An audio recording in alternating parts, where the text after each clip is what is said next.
for other, Guess you know, we're not sharing input anymore. during Yeah. the No. time too. Moving on. But I had to laugh about interpreting legal writing. It was I was like, you are a self. That's what they wrote. Does this actually have to be signed by the holder of the liquor license for us to approve it? They didn't sign it? It's not signed. I don't think it's such a big deal since it's a private function. I mean, maybe if this was a public hearing, I might have an issue with it, but theoretically, It's representing that they are a, Come on, little back. they do hold this license, but they have not actually signed it. I can ask them to email me a copy that's signed.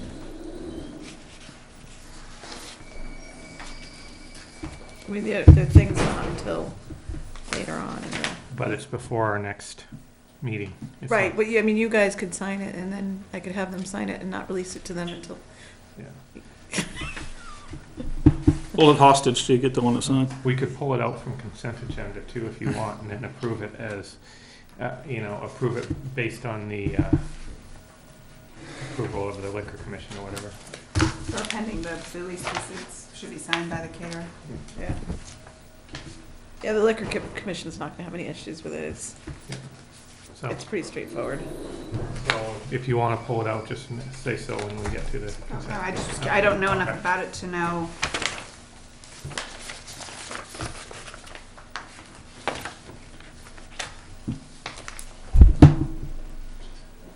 Paul gonna be here tonight?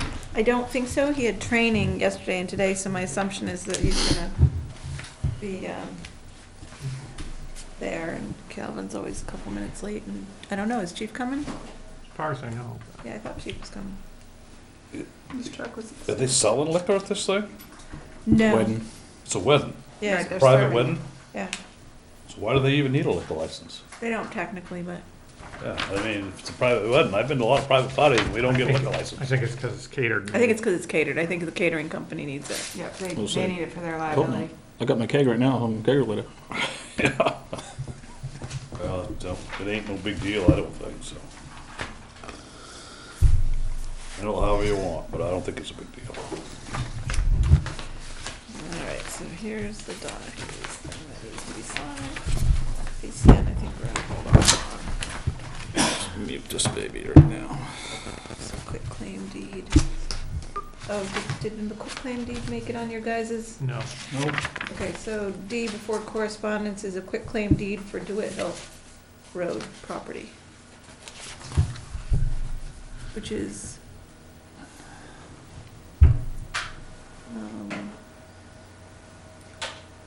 yeah. The one that was owned by Heather Robeson, Rhonda Robeson, and Kevin DeWitt. She's come in and paid all of the foreclosed upon property taxes. Which one, Rhonda or Heather? DeWitt's wife. I don't remember her name offhand. That's Rhonda and Heather with a daughter, something. The, Must have been Kevin DeWitt's wife that came in. Hmm? Must have been Kevin DeWitt's wife that came in. References Oh, to yeah. our video links to the meetings where we discuss the I was county, thinking it was Rhonda, Yeah. which is just gonna be a. I don't think it's Right gonna down be that Quickenham in House depth for Road. me. I'm just No, gonna, it's you know, just look gonna at the be an emails. exercise of. Just look at the Finding the right- emails. And, yeah, look at them. I mean, that's really the only thing. Minutes Yeah. from our meetings. And links, it says where video is available, we can Remember your do. name? Dennis Dyer? D-Y-E-R. Yes.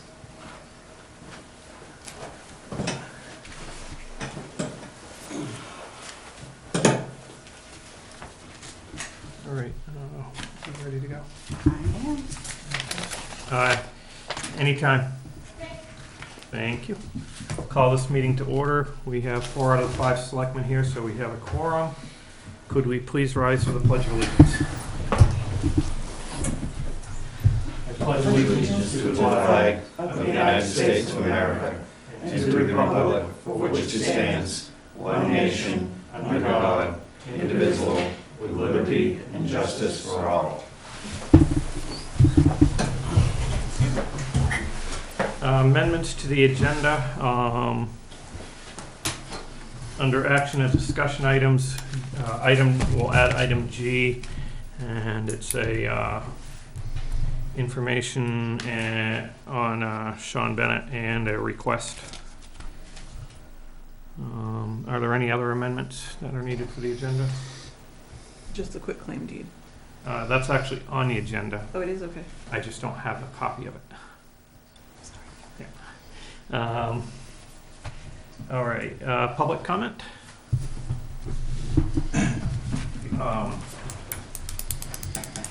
Actually, I just wanted to make a short comment in reply to the work stop order that the codes officer placed on property that Dennis and I own over Meadow Road.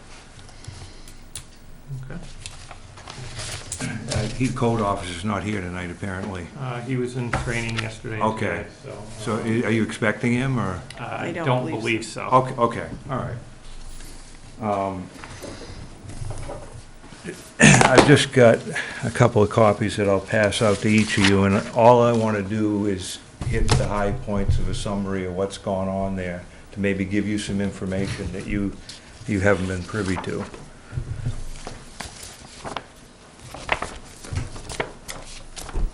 And I'd like to direct your attention to the 4th page of this package, because there's just a couple of, it's a timeline. Does everybody have a copy? Do you need a copy? Yeah. You could leave them for Josh in case he wants to look at it later on Okay. if you'd like. So if you turn to the 4th page, please, there's a timeline of events on the Meadow Road property, and I happened to catch the meeting the other night, and there was, Paul mentioned the work stop order, and then there was talk about the foundation, and anybody that's been here for a while in town knows that thing's been sitting there for a while. So I'd like to start at number 1, and I'll just hit the high points, and you can look at the rest later if you want. In 2005, I purchased the property with an existing foundation. I observed an inward bow of about 3 inches in the top of the wall at that time using a string. I also saw some minor cracks in the wall. 2006, I obtained a building permit from Dan Feeney, former CEO, and capped the foundation. Dennis and I actually capped the foundation in 2006. We placed a string on the wall at that point, and it was about the same. 2011, the cap sat for a while. We actually sold the property. Owner financed it to an employee of ours who wasn't able to finish we had to take it back.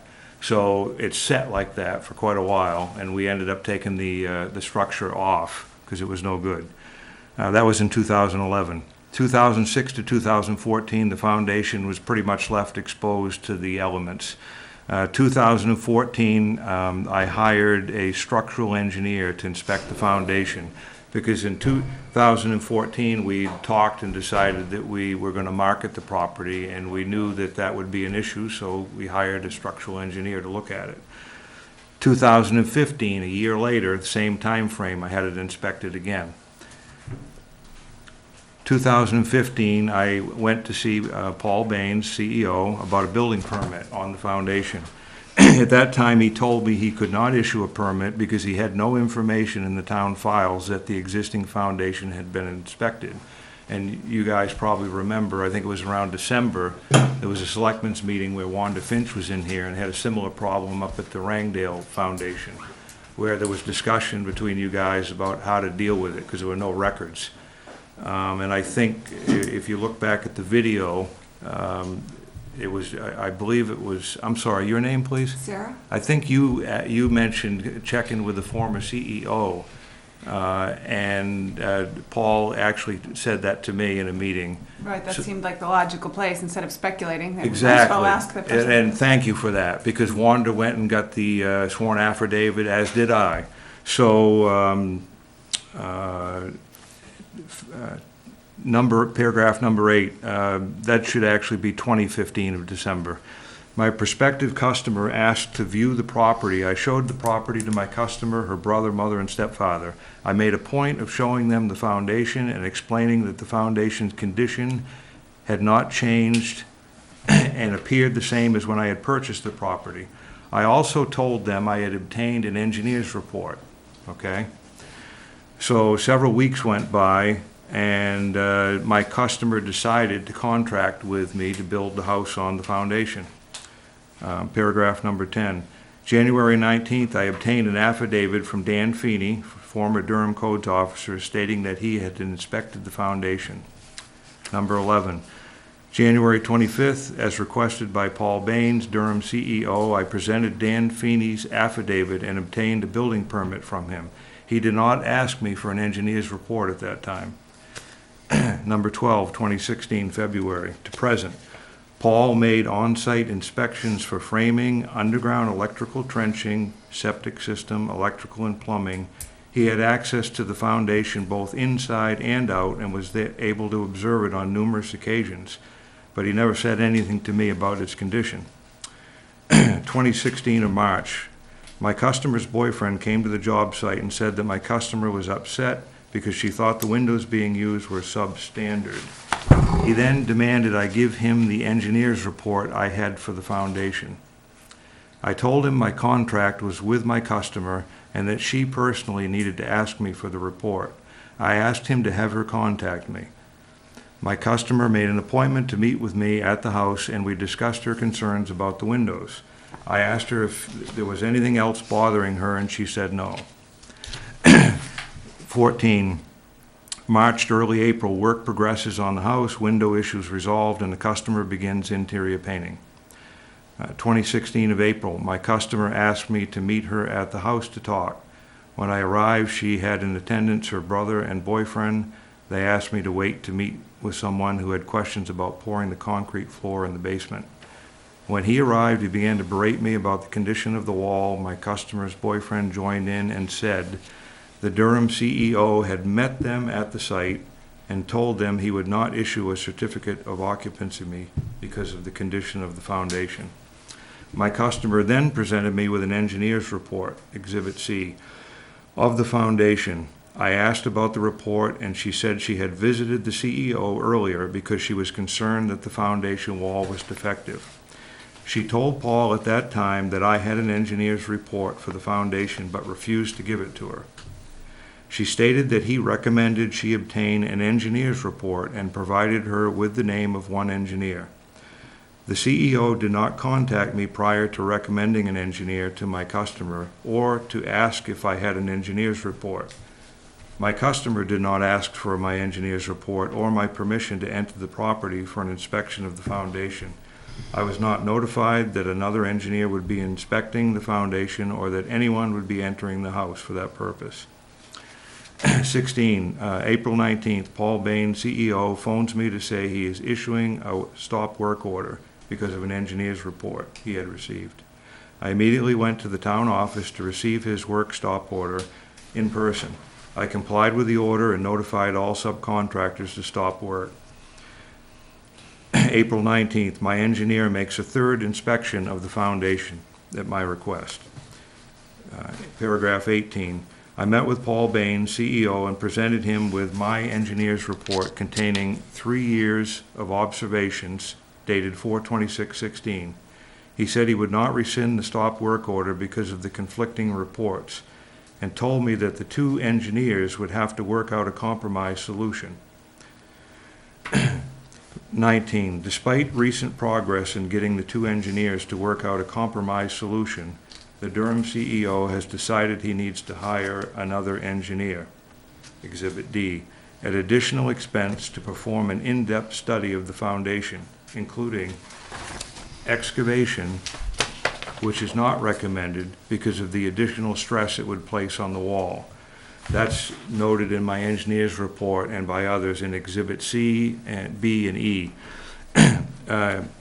In summary, I disagree with the conclusion contained in the engineer's report that the Durham CEO is using as a reason for placing the work stop order and as a basis for all other actions he has initiated. I believe the CEO's action is based on a wrong assumption about the present condition of the wall. There is no evidence to suggest the wall is moving from frost-thaw cycles. I placed a string along the wall after I purchased the property 11 years ago and observed the 3-inch bow. I observed no change when I strung the wall in 2006. I placed a string along the wall in 2015 when building on the foundation and observed the same 3-inch bow. Hasn't changed. The wall has not moved. The cracks in the wall have not changed in appearance for 11+ years. I also obtained a sworn affidavit from the seller of the property who viewed the wall with me on 5/2/2016 and stated that it had not changed since he last viewed it in 2004. Dennis Dyer, who built on it with me, was there too. I don't know whether you have anything to add or... Just that, you know, I was there from the beginning. I owned 50% of it with Jeff. And when we capped it the first time in 2006, there was the 2.5, 3-inch bow.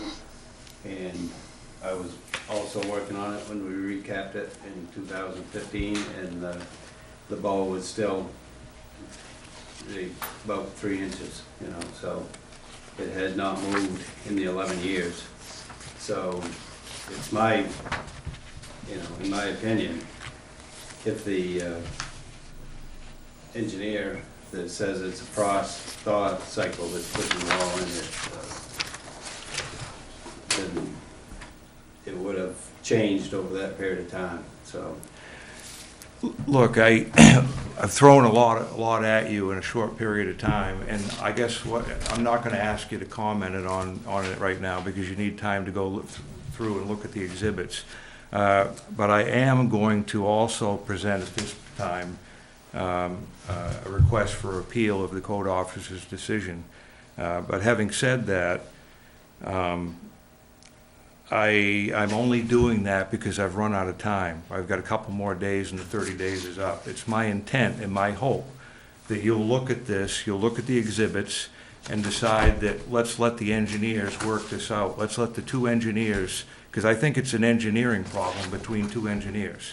I'm not an engineer, Paul's not an engineer, Dennis, none of us are. So I'm hoping that if they have enough time, they can work out a solution. Which is what we had all originally agreed to. The only reason I'm in here, and it's if you look at the exhibit, you don't have to take time to do it now, but there's an exhibit in here where Paul's latest request is to excavate the foundation, and my engineer has told me not to do that, and I just don't want any damage done to the property. So with that, you have my copy of this. Is there anything else that or do you have any questions? I had one quick, You bet. just technicality, it's strictly a technicality question. I appreciate that. You're an attorney, right? I am, Good. because you were talking about, timelines and this is dated April 17th, 2016. Did you mean to date it May? Yeah, I did. Okay, I just wanted to. Absolutely. So can we change that? I mean. Absolutely. Yeah. I have another question on basically technicality. Are we the right people to appeal to? Is this supposed, or should this be appealed to the appeals board? I'm not appealing. I'm not appealing to you. If you read the bottom of the cover letter, I say, given this, we're looking at the top cover letter, the last paragraph. Given the circumstances, I request the appeal be stayed while my engineer and I work with the engineer engaged by my customer to reach an agreement which will resolve the CEO's concerns. It's my intent that we have enough time to work this out with the engineers, but I want to protect my right to Right, appeal. I just want to clarify, what you're asking us to do is to stay the period of time in which you have to appeal it to the Board of Appeals, to put a hold on. Yes. I do not know, as we sit here today, whether or not that's something we have the authority to do, but Okay. it's certainly something You that we you can. do have the authority, though, I believe, to stay any further action from the codes officer until the two engineers can work out a compromise. Don't. Code officer has the authority. I disagree. I disagree. I read it in the land use ordinance. Go through the motions with the appeals, but whatever's in the ordinance, the provisions for appeal, you have to follow that. We're not, I'm not appealing. Right, well, and as you said, we are I'm gonna not take a appealing. little bit of time to That would be digest good. all That's of this, all I ask. and nobody's gonna That would be good. make So an immediate decision. please call me with any questions. If you need any clarification after you've digested a little bit, I'd be happy to answer them. Hate to see you miss your opportunity. You got 30 days, I would be appealing. I would make sure I had that application. Well, this is the application. I haven't enclosed my appeal. I'll really, There- this is your forum, so I'll rely on you. My intent is to protect my right to appeal in filing this, but I would like to be able to have time for the two engineers to work So- out the compromise solution. So you're, now, I'm just trying to think on the ordinances and so on. If you actually put in this appeal, that starts the next clock ticking, I think, which is a 60-day clock. Is that for the appeals board to take it up, right? I guess what I'm trying to say, and I think you understand, I want to protect my right to appeal, but my desire is, and my hope is, that we'll be able to work all this out before Absolutely. we get to that point. Right, and I, But understanding, I think what Jeff is getting at is that in an effort to make sure that your rights are protected, I anticipate that you would probably want to make sure that this appeal Mhm. is properly filed with the Board of Appeals, and maybe include a cover letter indicating your intent to And that- stay the proceedings. Mhm. But that would be the Board of Appeals rather than the Board of Selectmen. Okay, so I'll ask your assistant, Sarah, so is that something I can, how is that accomplished? Would that be dropped off Here, here? yeah, and then we would get in touch with the board because they don't meet unless there's an appeal. So if Mr. DeWitt All I want to do left the is, original here with you, would that be, today, would that be considered that it was filed with the Board of I Appeals? think the fee has to be paid. I can pay the fee, Okay. no problem. yeah, I think that in an effort to protect your rights to appeal and so on, I am not aware that we have the authority to extend the appeal period and things like that. Yeah, so- we're all learning here. I don't Yeah. know either. All I know is there's an issue that we're trying to resolve, and I don't want to run out of time. And that's all. mostly, I know that the Board of Zoning Appeals has certain authorities, and I don't want to step on their toes and box them into corners Gary's on the Board of Appeals, right? that we weren't entitled, Yeah. make decisions that Right, put them in a sure. difficult Barbara position. Schneider is the chairman, and that's who you would probably Okay. want to talk Okay. to. So if I understand this, I can leave the original with you, Ruth, pay you, and I've officially filed the appeal. Is that correct? Correct, and make sure you change the date on the original. Okay, I'll do that. Can I accomplish that right now, or do you want, okay. I can manage it. Can we, how many copies did we have out? Can I can get more, but can I use, Oh, yeah, I'll use that one. I'll let him yeah. have that. Let me get out of the way here. Does, I assume that Paul doesn't have a packet like this, He right? doesn't, but I will make another copy and he has a lot of the documents Yeah. in there. The only thing he doesn't have is the timeline, which Right. I'm more than happy to get to him. Okay. Yeah, the timeline and the letter explaining each of the exhibits, he probably has all those exhibits here or there and so on, but at That's least correct. explaining so that he knows Sure. where to look. Yeah. Sure, well, we've been emailing back and forth, so I can make sure he gets it. Yeah, if you have an electronic copy too, you can just. Sure. Yeah, I don't know how we did that. And that way I would anticipate the Board of Appeals could make a decision about, Right. whether or not to hold off on moving forward to allow the I'm gonna have to parties look to work at it out. the codes. Yeah. Read that. That's from Paul. Thank you. Which one's that one? Thank you. This is the one from Paul. That's Exhibit A. Exhibit A. He sent Joe. Further public comment? Keywords you refused.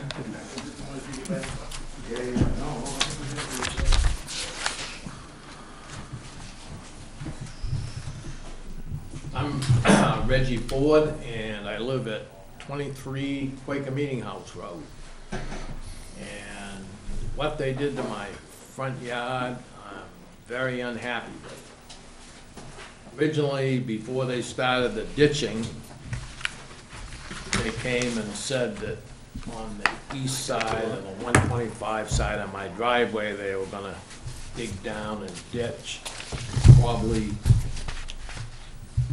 12 inches to 18 inches away from the skirt of my driveway. Well, the ditch ended up close to at 6 inches.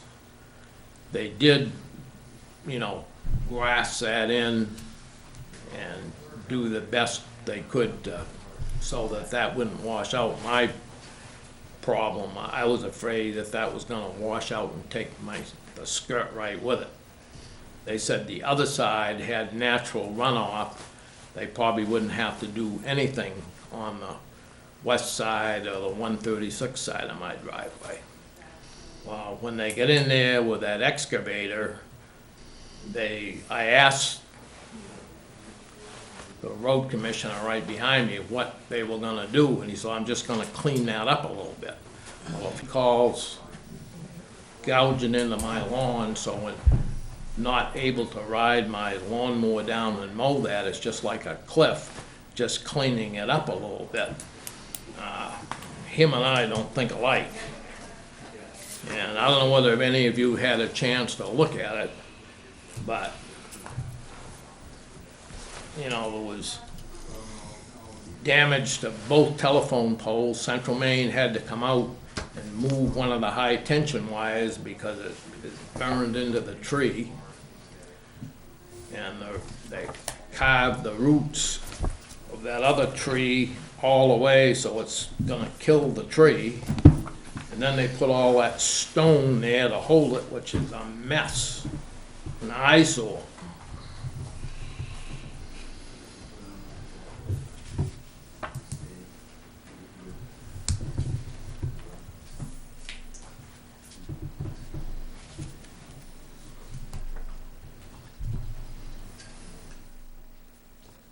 Is the tree in the town's right of way? Pardon? Is the tree in the town's right of way? I believe it is, the one that, The one with the roots exposed that you're talking about? yeah. Do we know how far that the right of way is? Do we know how far up on the other side of that tree? Quite a ways. Another stone wall goes up across, and it's quite a ways behind that tree. For the town's right of way? Now, the town right away is way at the top of the hill and into his lawn area, so quite a ways beyond where we went. So we run into that from time to time, especially because people may have been mowing the property for a long time, but unfortunately, when we do start doing the ditching, unfortunately, we haven't done any for 15, 20 years, we're like way behind, we need to get some done. We run into this and people just assume that the town's right of way is the ditch into the middle of the road, when actually it may be 20 feet each side of the road of the tar. It's usually so many rods wide. The road's not always in the middle of the right of way. Sometimes it is, sometimes it ain't. But I'm assuming that before we did this, and I'm quite sure that that's what the process is, we always make sure that whatever digging we do, it's town property. So in some situations, we may scratch off the little bit of lawn that somebody's been using. You know, for us, for the town, for the road crew, it's a never-ending battle. People want to mow what they've been mowing, whether it's theirs or not. They don't want the water here, they don't want the water there, so we have to ditch it. We try to get so that the water gets out of the road, down the ditch, so the roads ain't falling apart all the time. So I'm not sure what it is that you're looking for us to do, but if the tree is in the town's right of way and the ditching is, I rode by there 2 or 3 times and looked at that. And there is no culvert there in that driveway. And it looked to me what they had done, and I asked the question, it looked to me what they had done is try to make it so that the water came both sides and off, so it wouldn't necessarily all of it come out into the road like it has in the past. And that was the answer I got. That's what I thought I saw when I asked the question. So I'm not sure what it is what are you looking for at this point? What I'm saying is, before they started on the 136 side of my driveway, that was already a natural runoff. There was no need to do what they did. two of the road crews said the same thing. He said they won't have to dig on that side, that's already natural ditch right there, it'll run down. But when he got through with that excavator, yeah, it's deeper, and he ruined my front lawn, and he messed, look at that stone, you think that looks good? You want that in front of your house? That's crappy. The stone gets put around culverts and everything. I mean, I don't mean whether I that like it or stone, not. I mean all that stone they put around the bottom of that tree to hold it, that looks terrible. What would you like to see done? I want that stone out of there for one thing. Well, if we take the stone out of there, what's gonna happen is water that comes down through there, I can assure you, is gonna erode it away then. So I'm not sure if that's the best answer. I think I understand what you're saying about your lawnmower, and you want a slope, and I understand that. I think the best solution here, what I can see, I rode by there quite a few times, look, is take that tree and slope it down. Because what they're doing is trying to save that tree is what they tried to do. And I think if they take it, then they can make that, progress your lawn across like you want. And that would probably get rid of the stone, because right now the stone's trying to hold up with that tree, which I agree with you, is probably gonna die in 5-6 years from now anyways, with all the roots exposed. Calvin, what do you think? That tree will be there 50 years. What kind of tree is it? It's maple. Maple. And you can take all the roots Yeah. off one side of that tree and it'll be there 100 years from now. Yeah, maple's a pretty hardy tree. If it was a birch tree, they'd be dead. You can't touch the roots on a birch tree. But on a maple, you can. But is that a solution? Have we sloped that? I'm gonna go get those rocks, but I don't think the tree is gonna help his lawn because If the tree was gone, I mean, can we make a slope so he can mow it? I'd And, have to go back further. yeah, right. Further, I mean, right into his lawn, man. I don't wanna go back. But the tree isn't gonna help my lawn. I mean, actually, the tree is beyond where my lawn is anyways. But what I object to is all that stone they put around the bottom of it. Yeah, I think we were gonna put those rocks there, and then we were gonna come back and put some smaller ones on top, and I think we said, when I talked to you last fall, was wait till this year, we'll see how it looks, and then we'll go from there, so I think I can go get those rocks, and I honestly, if that tree dies, I'll be one, I'll go take it out in a minute, but I don't think it's gonna die, but I don't think it'll erode either, because it's very clay soil. If we put more rocks on there to dress that up, will that work? I was just gonna put some smaller riprap on top of those big ones Right. and try to shape it around the bottom of that tree. I mean, You don't want rocks, period. not those, not like, I mean, that looks terrible. Do you think that looks good? Well, I think what Calvin is saying is that was a temporary measure, and then he's planning this spring to come in and put some smaller rocks and contour it and make it, shape it more appropriately or more aesthetically.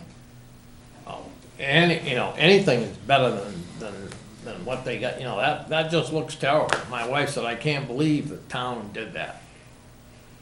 And I've been trying to figure out, there's no way you can hardly stand there to weed whack that. They did put, grass in there and to hold that bank, but the thing is so steep, you can't even stand on it. And I guess the point I wanna make to you is that everyone else on that road has the same situation. They have to weed whack their ditch. That's how they cut it. That's what they do.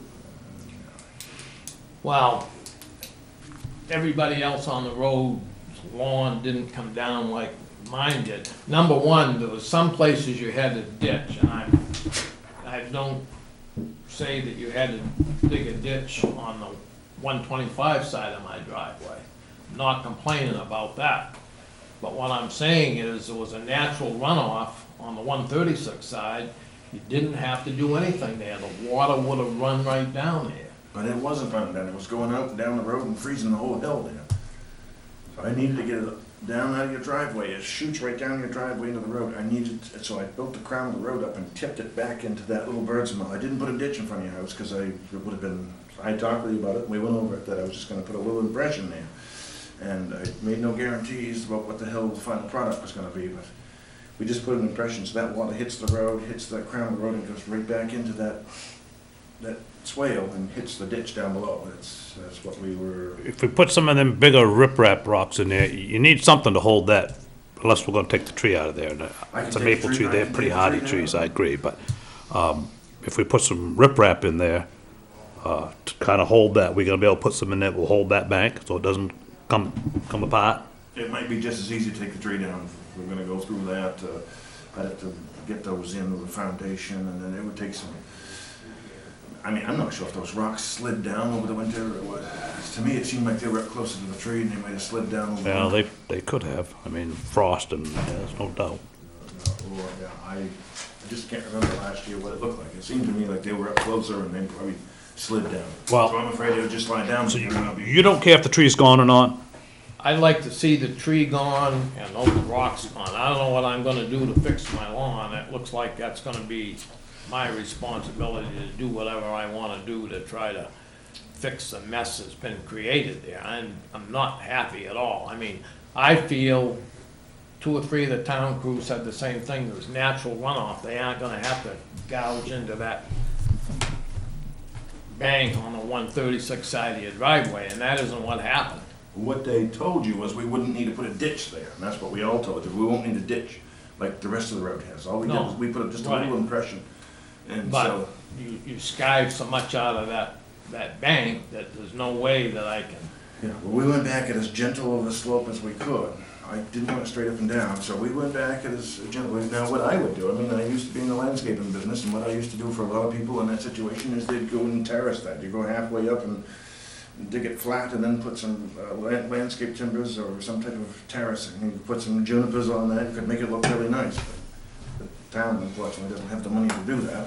If you wanted to do it, I don't think the town would have a problem with that, but it's the back slope of the ditch.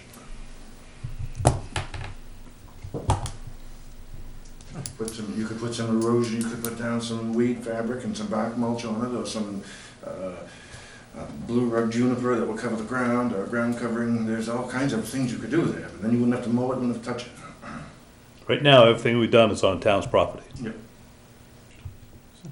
So if your preference right now would be to remove the tree and the rocks. Remove the tree and get rid of that stone. Right? My concern is if we're gonna remove that tree, I don't wanna be getting up into repairing his lawn.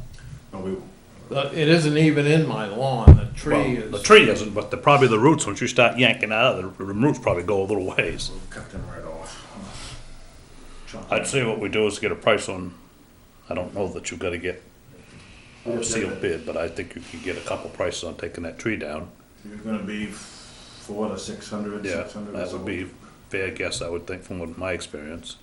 And whatever you think it would cost to kind of feather that the best you can, Cost the same, without, yeah. without making it so that the water doesn't run the way it needs to run. Right, I mean, just chop that. chop I that mean, dirt off. Can we, Grant, I didn't build the house. I inherited that driveway. And when I bought the house, I had no plans to blacktop it. That always looked picture perfect. Well, I bought that house in December of '97. And every time the get a little freezing rain, I'd go out and throw a little dirt on the driveway, and it was beautiful. Well, about April, May, when the rain came, every time it rained, the driveway was down on the road. I asked the tenant, I said, how on earth did he keep that driveway looking picture perfect? The old guy was out there working 8 hours a day, 6 days a week. And every time it rained, he was down there with his wheelbarrow and broom. Well, I didn't have time. I'm working full-time. I don't have time to do that. So I blacktopped it, and granted, by blacktopping it, the water does, fly down that driveway. But by crowning it like they did in a little ridge at the bottom of the driveway, it diverts that water, a lot of that water off in both directions. But the other driveway, it had a circular driveway when I bought it. And the other driveway that went down was just low enough below that rise by my first driveway. If somebody came, we had daycare there, and all the daycare people came out and they wanted to go left. And I was just worried that somebody would come flying over that hill and we'd have a fatal accident there, so I did away with the other driveway completely. But, unfortunately, the way the driveway was put in and after it was blacktopped, that's where the water goes. let me ask you this, can we have a little bit of time to do this, and maybe we Yeah. can piggyback the cutting with some other tree cutting we got going on? Yeah, that's, That's what get rid of that tree and, Now, if we have to, are we gonna have to put some riprap back in there? No, Not if we take tree out. okay. Fix it up nice. It won't be any steeper than what's on his front lawn. I got room behind him. I mean, speaking from memory, but the way I recall, Yeah. there's some room back there to make that work. Okay, well, that's what we'll try to do, and we'll, as soon as we get that information, get the price and a time frame that it can be done, we'll have somebody call you, or Calvin will call you, and okay? But if just let want you me know to- that it hasn't been left in the air. If you want me to come over and show you how to dig that back in and terrace it, flatten it, just so you can put some plants on it, or something, I could show you how to do it. That'd be something you'd have to do on your own. I don't think we would have any issue with that. There'd be no reason we would ever need to get back there for anything. I don't think we're gonna have a 95 going through there anytime soon. Hopefully not. Hopefully not. Well, once we get to run around fun, paved. I never know what's. Might be a speed zone, but, okay? Okay, very good. Thank you Thank very you. much, appreciate it. Did you close the curtain? Or shade? I can. So it looked pretty bright over there. My future's so bright, I have to wear shades. I can't help you there.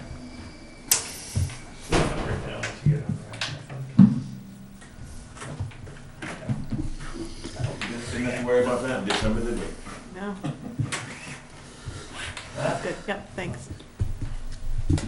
All right, consent agenda. I move we accept the consent agenda as presented. Second. Any discussion? All in favor? Motion carries. I move that we go into assessor's session. Second? All in favor? Motion carries. Declaration of certified ratio. So we have a thing here from Donna Hayes, our assessor's agent, about our certified ratio, which is 93%, but for the purposes of the state is considered 100%. And we just need to sign, I believe we need to sign this? Yes. And so that can be sent into the state. I'll take a motion to accept it.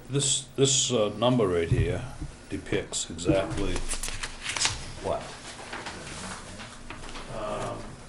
It's for the homestead exemption. Yep. Yeah, that's what I was wondering.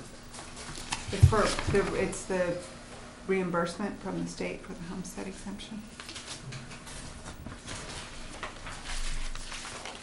It's the mill rate for only the homestead exemption. No, this was, it's basically last year's mill rate, right? Yes. Yes. Right. And because we haven't committed yet. Right, well, that was my thought. I know that we can't really Yeah. commit until So- we have. So it says that the local tax commitment is not final for 2016, use the 2015 rate. Okay. I was just wanting to be clear. Yeah. I know that we can't really commit till we get the schools. Is there a motion on this? I thought I heard Sarah make one. Did you? I didn't, but I will. Okay, I thought I heard you make one. I move that we accept the reimbursement application and certified ratio declaration as presented. All in favor? Motion carries. I didn't mean to put you on the spot. Discussion of commitment date. Yeah, so we have meetings on June 14th and June 28th. The 14th is the election, so we can't commit before the election because the budget has to be voted in. And the printers need the stuff by the 27th of June, which is before the second meeting. So I was hoping that we might, just meet to do the commitment maybe on the 21st, which is the Tuesday, in between the two. Why is there a deadline for the printers? Because they have to mail it by the July 5th, and they wanted it by the 27th in order to mail it by July 5th. Okay. Why do we have to mail by July 5th? Is that an arbitrary date, or I'm It's a just? fairly arbitrary date. I mean, I know it's so we can start, because the collecting long. money. Yeah, we can start collecting money, then we can pay off the TAN sooner. Right. And pay less interest, but. Right. Okay, so it's an arbitrary date, it's not a hard and fast date. Right, so I suppose if we waited until the 28th, then we could maybe get the bills out. The 5th is a Tuesday, so maybe get them out by the 8th. Is it, so I guess it's up to the selectmen whether you want a special meeting assuming that the school budget passes. Yeah, that's kind of an assumption. Whether you want it, special meeting on the 21st or just wait until the 28th and push the mailing deadline out a few days. Well, the 21st would be basically just to set that, right? You're talking June 21st? Yeah, Yes. We are meeting the 7th too with Pownell. yeah. Right. So it's whether the board wants to have a special meeting then to do the tax commitment. It shouldn't necessarily be a long meeting, but I wouldn't think so. I mean, I don't want to drag it, I hate throwing extra meetings, but I don't want to drag it out too long, so I'd be all right with that if we could. Well, with the holiday weekend or with the 4th of July, I don't know that whether, the 5th or the 8th, I suspect it may turn out to be about the same within a day or two of each other, because, if it goes out the 27th, that Monday's a holiday anyway, and no mail gets delivered, and, I think to a certain degree it's a, Well, it wouldn't get mailed until the 5th. So, okay. I It I guess makes I no really difference. hadn't thought that far ahead. Makes no difference to me. Either or. Yeah, I mean, either way. I mean, I'm not firm on the 21st. If we can sneak it in, we can. If the majority wants to do it 28th, that's, shall we wait until the 14th and There we then go. people will know, wait until the 14th of June, people will know their schedules for the next week and whether they can do it. yeah, that's true. We can make that decision right then, yeah. Yeah. That's fine. Okay. I move we go out of assessor session. Second. All in favor? Motion carries. Action and discussion items. The ban and tan. We got 3 bids for both, one from Camden National Bank, one from Androscoggin, and one from Bath Savings Institution, and they were all really quite good, actually. Bath Savings is 1.04% for both of them.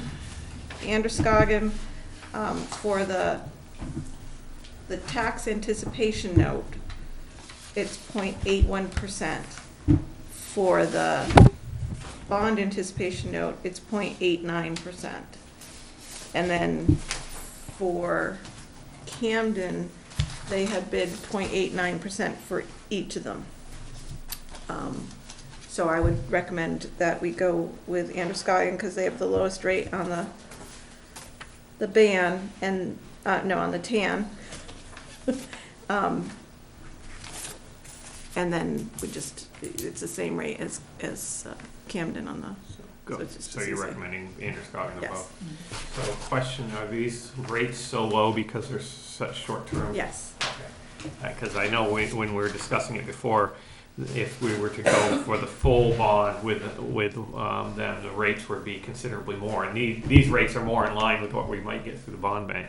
Yes, and I did ask him if he thought he could beat the bond bank, and he didn't think that he would be able to. Okay. For a short term, for maybe a longer term bond, but not for something that's only 7 years. Okay, so I would move that we go forward with Androscoggin for both, for both. Second. any discussion? All in favor? Motion carries. To go along with that, did you? I didn't hand it to everybody Okay. because I, So I have another, this is going to be a motion to allow us to, basically allow us to sign the TAN. This is a yes, that's for TAN. the TAM. You gave a copy, did you give a copy to Jill? I didn't, but I can If- print as many as we need. If not, I can just give this Okay, one yeah. to her, but I will actually read it through so that it's entered, but, You. yes.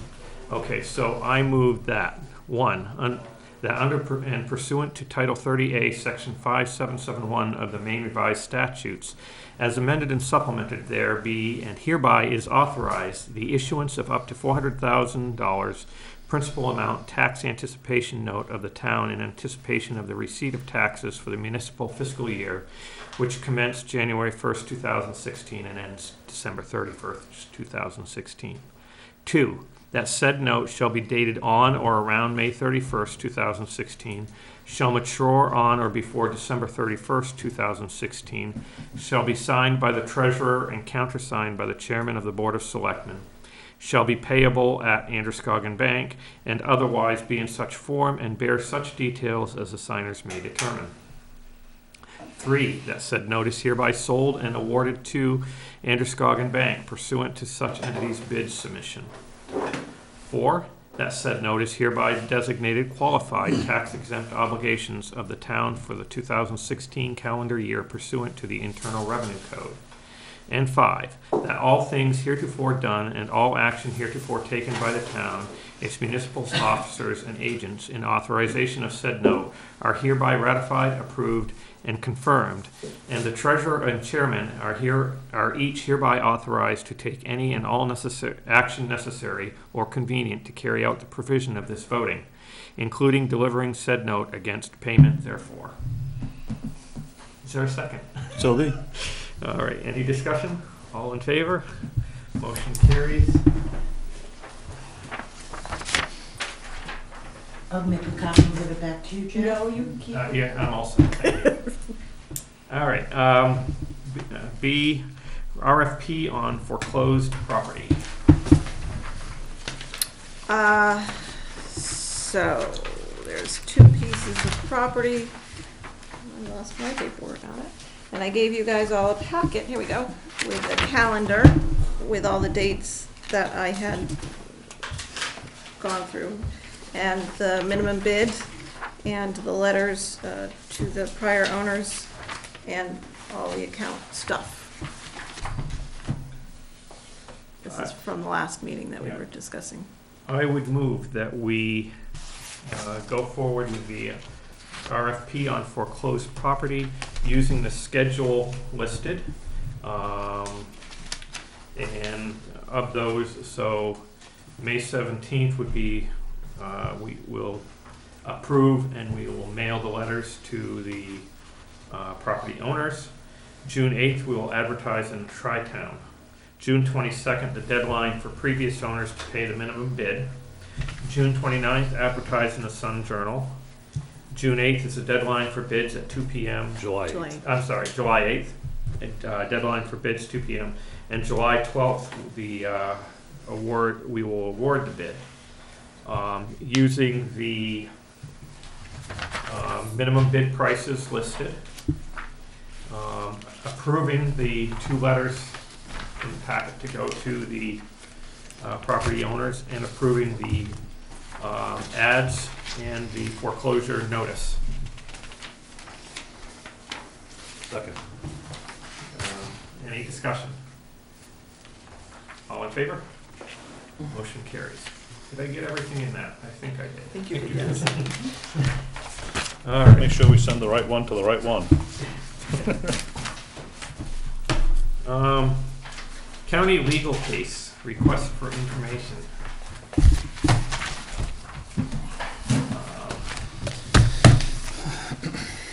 So we have a letter here from Ruth that was forwarded to us. It was from our attorney.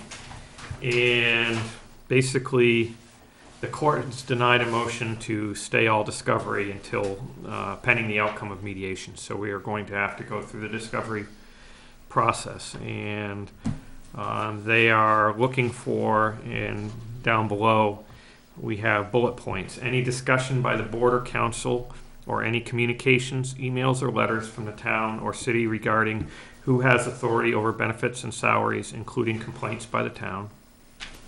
Any discussion by the board or council or any communications, emails, or letters from the town or city regarding the role of the budget committee or the commissioner's authorities to set the county budget.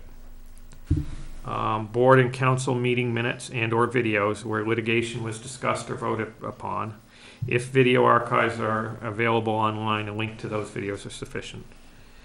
Board and council meeting minutes where members of the Charter Commission attended, and communications such as emails or letters to or from elected officials, appointed officials, and/or staff regarding the litigation. So, for each of, Have we had any meetings that the Charter Commission has? no, I don't believe that. I believe that one we had none. So, pretty much, I think what each individual selectman will need to do is look through their communications and emails and anything that pertains to this. Should we forward them to you to Yeah. compile? And I'll just print them up. Yeah, so we'll forward it to Ruth to compile. As far as the meeting minutes and video, I believe you can search for those.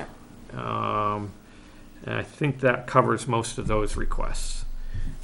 In addition, we received this today regarding interrogatories, and it's like a 30-page deal that our attorneys have already filled out, and we need to go down and review it to make sure that we agree with what the attorney's position they're stating.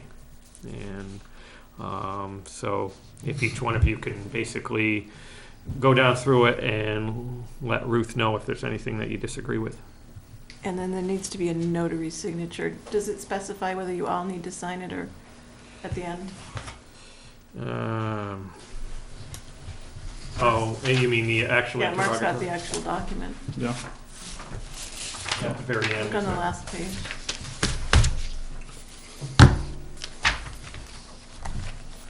My signature has to town Turner, so must be, I'm gonna guess it's probably the chair.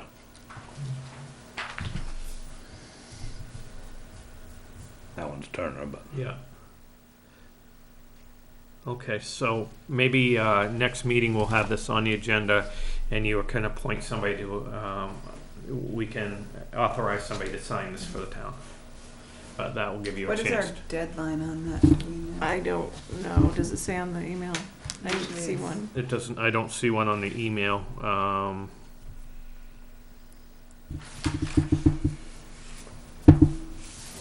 suppose you can vote to authorize somebody to sign it now, but I'd like to hear from everybody whether you have any objections or any problems with any statements.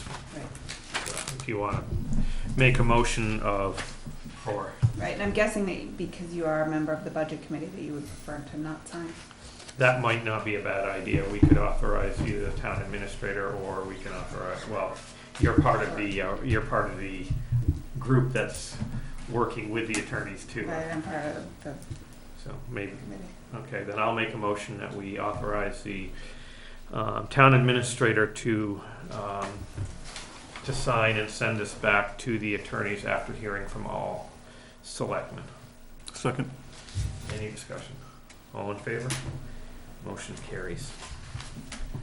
Make sure you include this meeting in the as we were actually discussing it. BCN contract.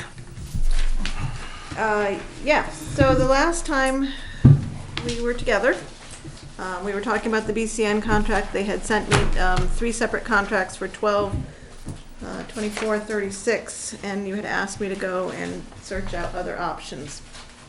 I have a preliminary savings, which I gave to all, but probably didn't give one to myself. It turns out that actually we're not within the confines of a contract at this moment. Pam was the last one to sign the contract. It was a 12-month contract, so it would have expired fall of 2015. I think we may be able to find a better price, but I'd like a little more time. And then the other option is to go voice over internet, which is an option that we could do in the future. I think that it's going to be something that we're going to have to do. The only big issue I'm running into is all of the companies that I'm calling are telling me that we can't portage our phone numbers for whatever reason. So I would suggest that I come back with some analog amounts the next time, and we decide whether we want to switch from BCN or sign the contract. And looking at this, even though you show a savings on some of the VoIP ones. I really don't think there is, because if you look at our 8570 number, that's the Old Town Hall, and we don't have anything there to be able to do VoIP, so we'd be paying we'd be paying $51 or $52 a month on top of that, and that eats up all the savings on any one of those. Right. So. And it included in that is, in the Comcast prices, for the public works, we would switch them over to cable internet and phones if we went with Comcast. Calvin, do you notice any issue with your internet? Like, is it slow? Do you have a lot of lag time? Do you not care? I don't know what to compare it with. That's Because you have DSL. seems to work fine to me, man. After you've gotten the other quotes from other landlines and so on, when you bring it back, can you also include as a side note what we are paying today for phone and internet, or for internet and television over there? Because if the quote includes it, we need to understand the impact that would have as well. Because we wouldn't have to keep paying it, so the savings might be greater. Right, well, we'd still have to pay for television. Well, Comcast, you said included television. Yeah, Comcast would include Is the television. 3538570, is that it's the security system line? It's that we have required to- for the security system, yeah. With the phasing out, it would appear, of traditional landlines, it may be worth a discussion with the security system of what they're doing to address that, and whether or not there are other options available. I read that, though. I mean, we probably should be kind of just keeping ourselves abreast of it, but being the town as it is and things like that, I highly doubt that we will be seeing that any time in the near future here. Maybe some of the bigger cities, but things like that take a long time to propagate out here. You mean other options besides Okay. cable for the VoIP? No, the article that you gave us about the phasing out of traditional landlines and the possibility of that and so on. It's coming. Yeah, well, I know what you're talking about. we tend to be on the tail end of that. So I still got my chisel and rock. And I thought I was old thinking about, the phone attached to the wall in our house. There was, Rotary dial, yeah. Okay. So you'll come back. So I'll come back next meeting and, We lived in a small town, you only had to dial the last 4 digits. wow, I don't remember that. All right, so workers' compensation audit. Yeah, this is sad news.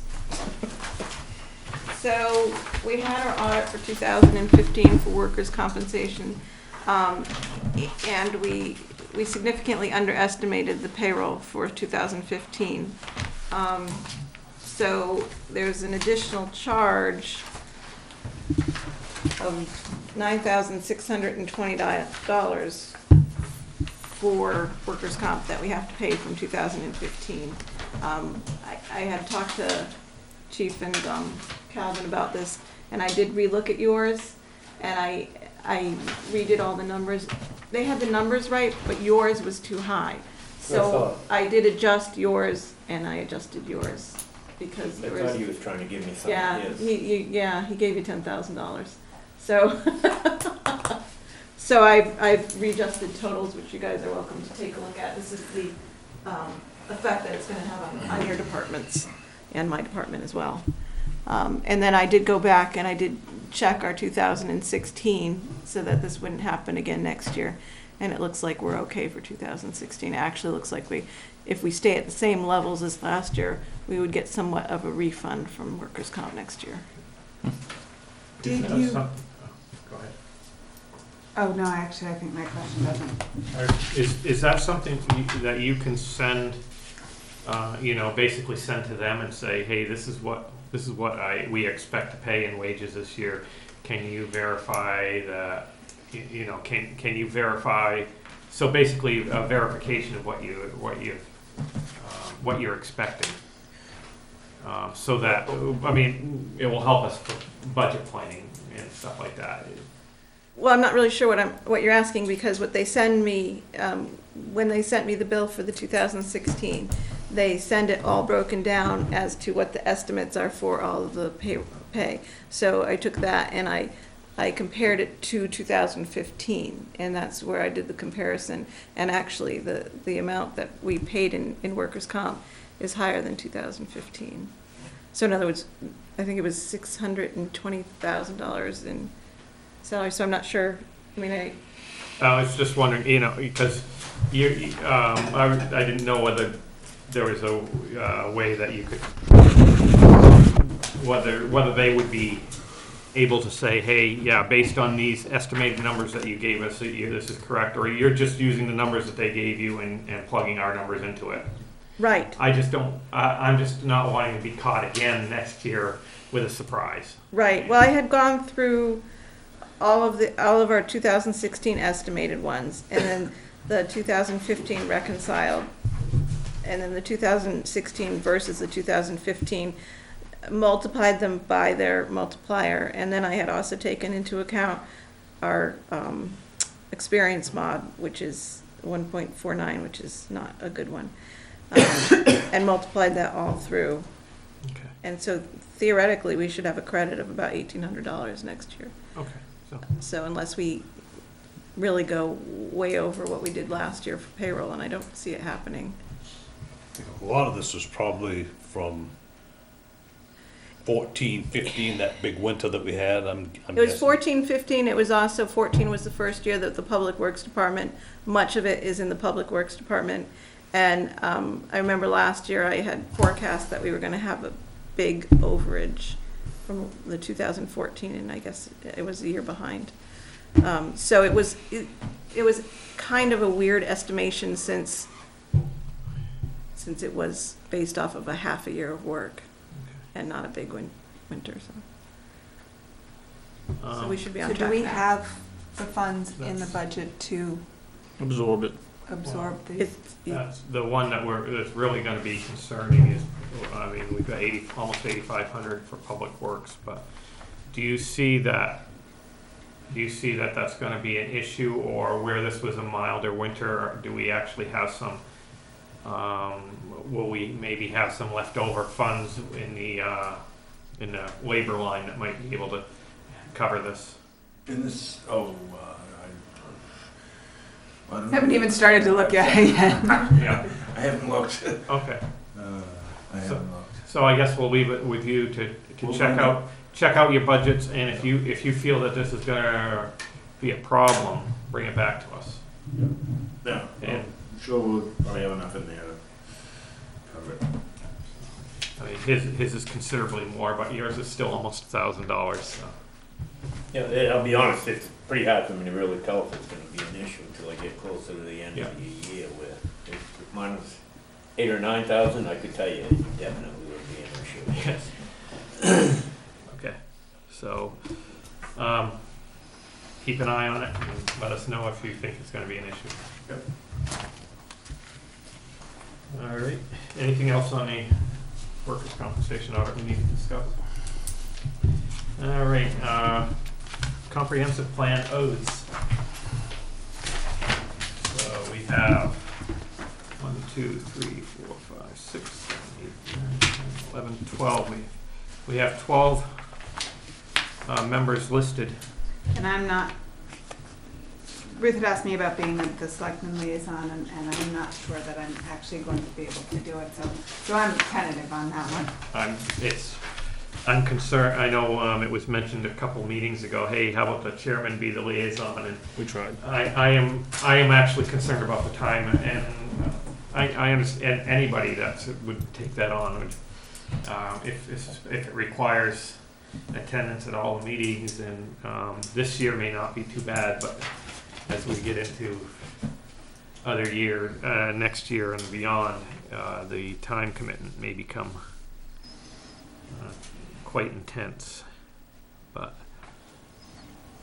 Well, I'm gonna try to make some of the meetings anyways. I don't know where this is just getting started out. I kinda wanna be there when they start and see what happens, so I kinda try to feel it through to see what the commitment is.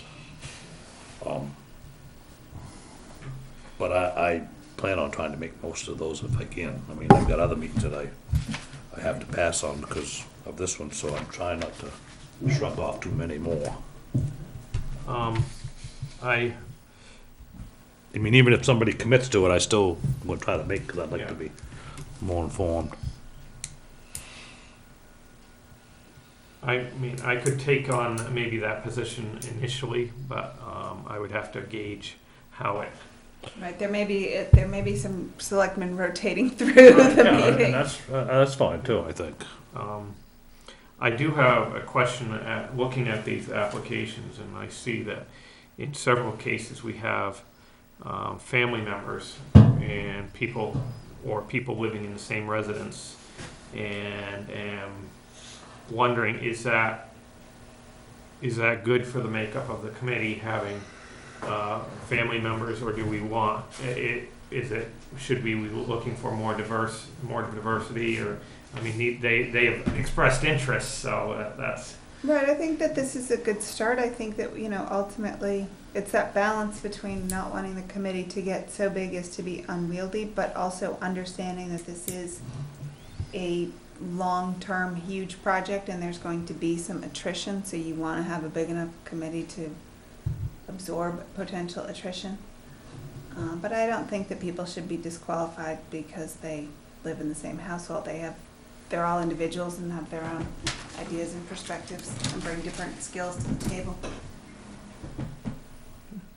But I think that it would be good to maybe get some more people as well. Has there been a number attached to the size of this committee? not yet. I mean, I know Paul said the more the merrier, but I think typically when you get beyond 9, yeah, things can bog down. Right. Unless the committee decides to break up into subcommittees. Right. And where they, each subcommittee is tasked with doing a specific set of things. And then having and then the larger committee meets on smaller, shorter occasions or whatever, and the small committees do their business. And I mean, that can work. yeah. And I, some that are like the Kaplingers there, they got kids. It may be they got to switch back and forth, or they may find that it's too much for the both of them, and so that'll end up being an open. And maybe the other ones down there too. I don't know if they have kids or not, but that could be an issue down the road, as much as they want to be involved. Family's usually first, no matter what. So I guess we can go with that. We'll see what Paul's thoughts are. He's kind of heading this, so to speak. So Yep, we've He's got been a help- wide range of Yeah. people with different amounts of time in the community. People bring a variety of different skills. Do you want to wait for Paul's opinion on this before doing the appointments? that may not be a bad idea. Okay, so we can bring this back at our next meeting? If you want to. Sound good? So, yeah, that way we can see his, These whether, are Paul's hand-picked people. okay, this isn't everybody No, this is everybody that we've gotten Paul's applications reviewed them. for. okay. Paul has Um, reviewed them. Paul has all. reviewed. Paul has reviewed them Oh, all, okay. and we, yeah. Okay. So, okay, I will make a motion that we appoint all those listed here, and I will go down and read. We have Lon Butcher, Wade Kaplinger, Juliet Kaplinger, Jake Atherton, Paige Crowley, Chelsea Stewart, John Simino, Michael Kopp, Saren Sinisi, Stephen Sinisi, Kevin Nadu, and are we actually appointing you to the committee? Okay, so so we'll, Perhaps in the future. but Those at this listed. point, I'm concerned about the time. Second. any discussion? All in favor? Motion carries. And initially, I will volunteer to be the liaison, and I would be, at this point, I would consider myself an ex officio member. If that is okay with the board. It's okay. Yes. It's not no I simple didn't think, fight to get to the front, there was right? gonna be much fight, but, all right, next up, and, I won't go into a lot of detail on this, but, our former road commissioner is having some health issues, and there has been a GoFundMe account set up to help with some of the expenses. And we were bringing this forward to see if this might be a appropriate use of some of the selectmen's discretionary funds. Typically, we have done it for flowers or something like that, but I think this would, and our typical donation towards flowers or anything else has been $50. Okay, so I'll move that we use $50 from our selectmen's discretion funds to be put towards this GoFundMe. Second. Any discussion? All in favor? Motion carries. All right. Departments and committees. Chief. Before we start, can I Okay. make a little comment? This board of selectmen and past boards, and I'm sure future boards, usually put into place department heads. And I just want to make sure that we're aware of what their positions are and that we don't inadvertently step on their toes.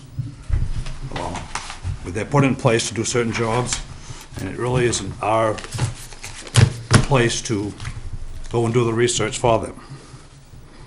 Around the back door, or however you want to look at it. If we have suggestions for the department heads to do some research, or they bring some to us, and we think they should do more, we should pull that forward. But we as selectmen, as the board, and as individual selectmen, should not be doing that work for them. That's their job, that's what we paying them for. And frankly, I got a full-time job, I don't have time to do it anyways. So I just want to make sure that we're not stepping on their toes unless they've asked for our help, or in the case if the chairman has asked for help. So just to keep that aware, let's not make more problems, try to find out information that they should be finding out, no matter whether it's the fire chief, the road commissioner, the administrative assistant, doesn't matter who it is. We think that we need more information, give it to them, let them do the research. That's their job, that's why we're paying them.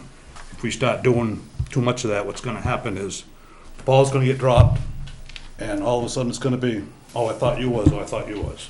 So let the department heads do their job, and we shouldn't have any issues. Thank you. Departments and committees. Fire chief is up. Note that you should have in your packet basically a synopsis of the corporation meeting, or what was addressed at the corporation meeting. The chief has provided this for the last couple of months, and if it is useful and helpful, he can continue providing it. If it's not anything that you're interested in, he would be just as happy not to provide it, basically. So either way, but if it's useful, he'll continue providing.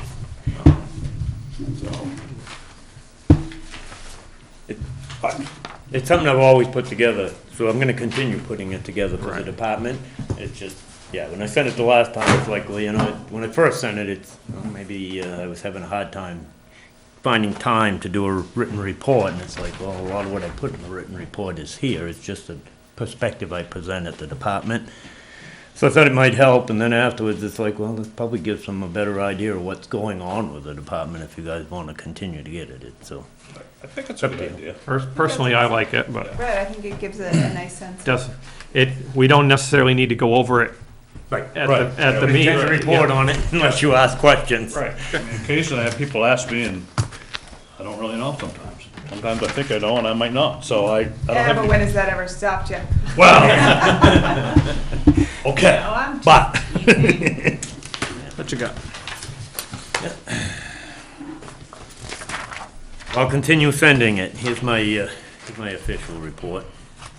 Around now. Can I take a break? Did you get one for?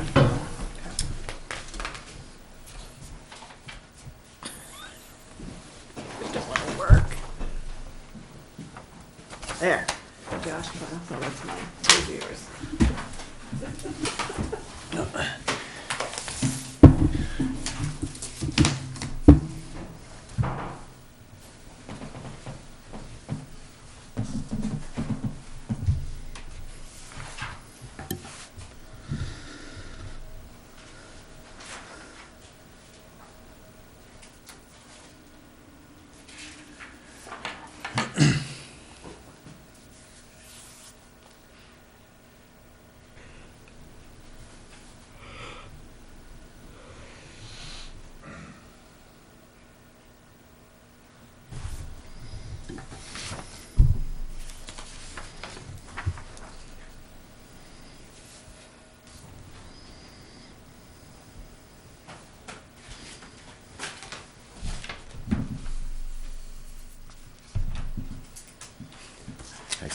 light and I could pass this around.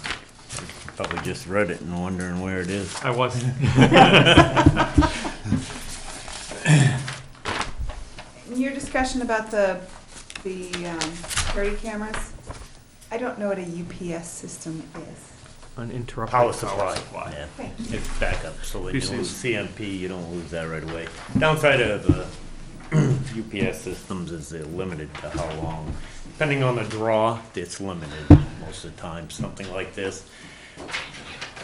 Heavy activity in the station and power outage, so it's working off the UPS system. I'd be shocked if it's in peak performance if we got more than an hour of operation or something like that. But really, in our case, the benefit would, we have the generator, actually even here with the generator, it just gives you that supply just in case or while the generator's kicking in, so.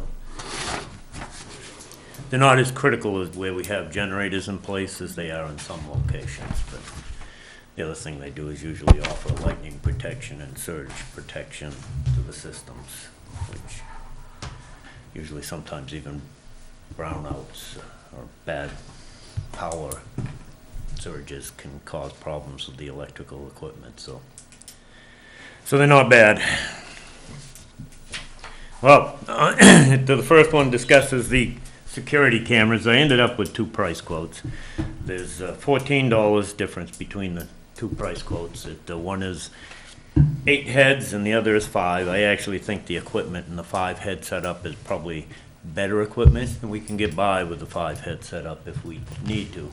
But the 8 head setup is being provided by a local Joe Wispel, who's done most of the cameras, wiring, and phones, and a lot of that in most of the town buildings. So he always takes pretty good care of us at a very reasonable rate, if a rate at all. So I think it would be in the best interest of the town to keep the business local. And You don't happen to know the storage space on either one, do you? yeah, I brought my folder.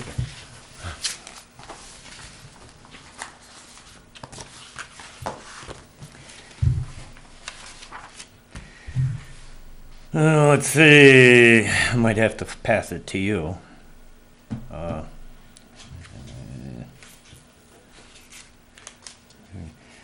Let's see, the hard drive records 360 hours that's the one on that Joe provided. I think the other one's probably gonna say about the same thing, because we talked about 2 months worth of storage and then it just deletes the old. And would these cameras be external or internal and external? Both, because the 8 gigabytes of memory is on the other one. That's just a That's computer. that's That's not that's on the storage. recorders themselves. Yeah. Yeah. Not seeing it. Okay, I mean, did the other one give an hours? You can spot it instantly. No, I don't think so. Yes. The cameras are supposed to be inside and out, primarily inside, but there's, whenever we've had issues at the station, the issues have been in the back of the building where nobody can see. It's illuminated, but nobody can see back there. So actually what we've discussed with both vendors is at least one, if not 2 cameras going on the back of the building. One of them would be positioned so that you could look down at them. It would view the modular as well. So it's they say 4 terabit system, but I think they mean 4 terabyte system. And so that's a considerable amount. I would guess it would be similar storage as to the other one. This one is done, I'm not an expert at this stuff, but if I understand the explanations correctly, they're not always done with a PC. This one that you just looked at, I believe, is done with a completely separate PC, whereas the one that Joe is proposing is not done with a separate PC. It's actually done fed with into a DVR system. Yeah. Which a lot of them do go into a DVR system now, and I don't know that there's necessarily. We're kind of going with some of my stuff. The way what little I know about them, I think this is probably the 5-camera system is probably a better system. I don't know if it's a more expandable system, because the other thing I talked to both vendors about was down the road being able to add the modular into the system so you could put more heads on it. And in both cases, it would be kind of like a subsystem, but in both cases, it was achievable. Okay, I would guess it said the other one said 360 hours. I would guess you'd have to divide that by the number of heads, so. And they're motion activated, so it depends So they're on not that. always recording. Right, they're both motion activated, the other side of it is they're both set up so that, like I'll be able to put it on the phone and receive an alert if there's activity. And that way there I can tell, well, no, there's supposed to be somebody there, there isn't supposed to be somebody there. It's gonna drive you nuts. Yeah, keep tabs. We get animals, we get everything over ours. Ours go off everything. Tree branches, everything. Yeah, so so I think either system will do that stuff, and then like I said, the system Joe's providing, I don't think is anywhere near the same quality as the 5-head system. I don't know if it's like this, but there definitely is differences in the quality. Does his list what type of camera? Do they both list the type I of think camera? it does. Quote. It is 2.1 megapixel IP16 bullet and dome cameras, generating 1920 by 1080 video at 30 feet per second. I assume frames. FPS means feet per second. Frames per Frame second. per second, okay. Okay. His is, the other thing with his is 75 degree. The other, I don't know if they wrote it in here, but what they told me when they came out to visit was there's a 90 degree. There, they didn't write Oh, it in. the, They didn't write it in here, but that's what they told me. okay. So how wide an angle they get. Yeah. Okay. So, discussion? Are you okay with this recommendation? Yeah, I was gonna suggest that we go with his recommendation. And this was within what we planned, right? We Exactly. planned His price is exactly what we used at, well, it's actually a penny less than what we used in the budget. The money I sent over was put okay, in for telecommunications is what it was under. yeah. I think it was, in there is 33.91, and his price is 33.99. All right, I'll take a motion. Save a penny. That was my motion, to go with the chief's suggestion. I'll second. Any discussion? All in favor? Motion carries. Thank you. Thank you. Yeah, the other item I had was that, and I passed that around separately, was just a short sheet, the request for proposals for the work at the trim work and the painting at the station. I put down the original proposal included a little bit of painting inside, but out of concern, I separated anything that was inside painting and put them in as options, just in case numbers come in too high, so that we don't have to do it all over again. I think I covered everything. The only thing I'm not sure on is I have them coming here, and it's May 31st, but it gives, if I get it up there by, say, Thursday, or get it advertised by Thursday, I won't get it in the Tri-Town newspaper this time around, but I can probably get it in there for the next time. I figured the Tri-Town newspaper, the town channel, and department website, the town website, that probably So this gives us is, a local flavor at first, at least. so this is not taking, doing the floor project. That's gonna be something separate. No, that's just something separate. I actually, I don't know if I really need to go out for quotes again. I need to meet with I have 3. Some include the flooring piece of it, some of it include the concrete piece of it. I mean, some are just concrete, some are just floor. 1 or 2 do both, so I've got to sit down and review the proposals all over again. And see where we're at, because the camera part of it's not an issue, but this painting part, especially if we do the option for the meeting room, I don't want to paint and then have jackhammer up the floor in there. Yeah. So any objection to the proposal? All right, go for it. Thank you. I will get it advertised. They may call you a composite AZAC, but that's okay. Some of it is plastic, some of it's different, but you got it covered, you're in there. Okay. Yeah, Just they they throw that out there differently to you, but you're all set. Yeah, I guess I didn't want to tell people, I tried to tell them what I wanted without being too specific, because I don't want to tell them how to do their job. I want them that's- to tell me what they're Yeah, planning. I mean, they know, that's what that is.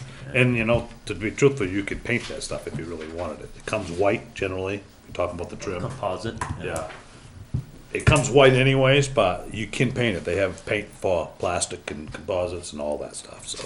Getting used to it though, you did notice that I called it. I did, that's what I composite, said, and I even noticed said that, composite in there. But I said, somebody might say, well, I'm gonna use AZAC, is that all right? Yeah, that's a safe, yeah.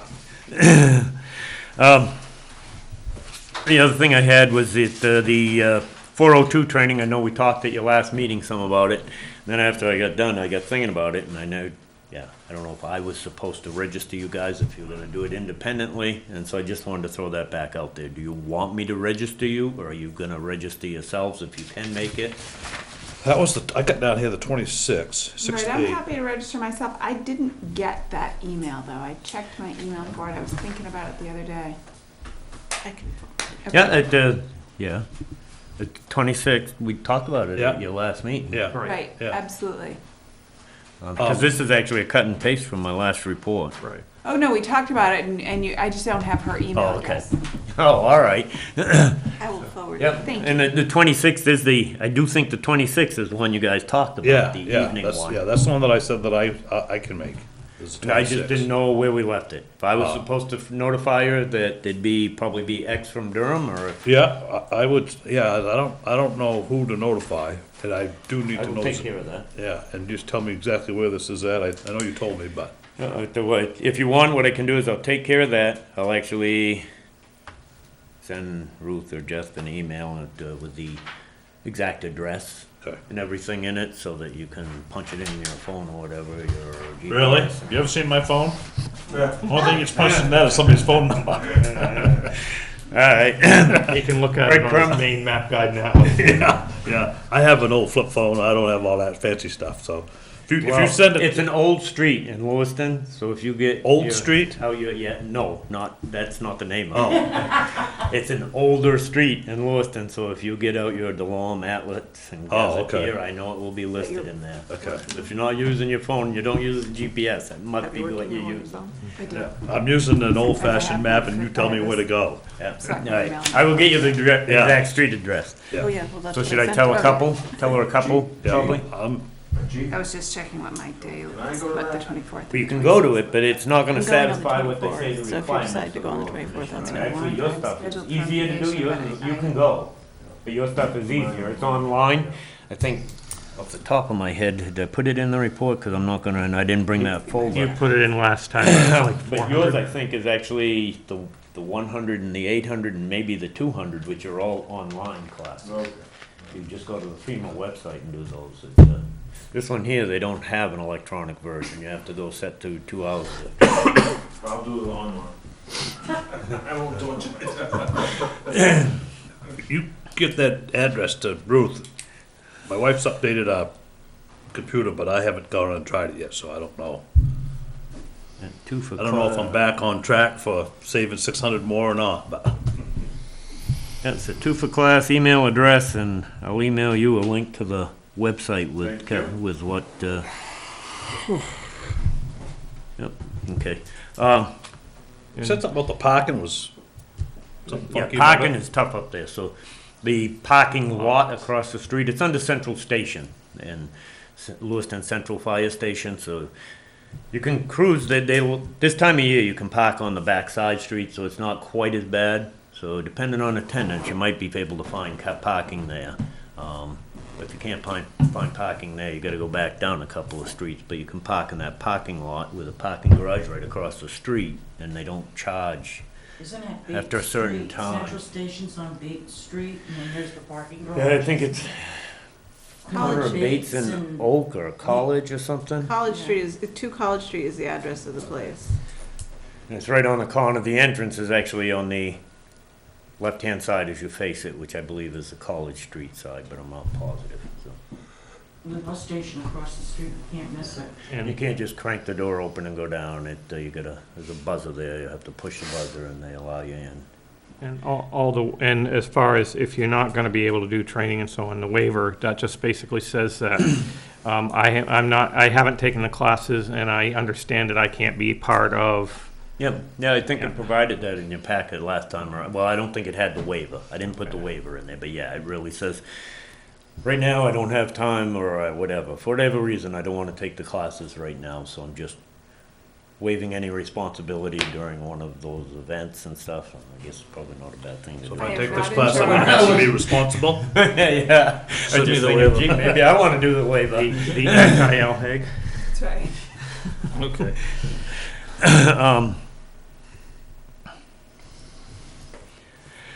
The cleanup, that was there last time too. We had the cleanup. The cleanup went pretty good. We had about 15 members showed up, and I think everybody had a good time.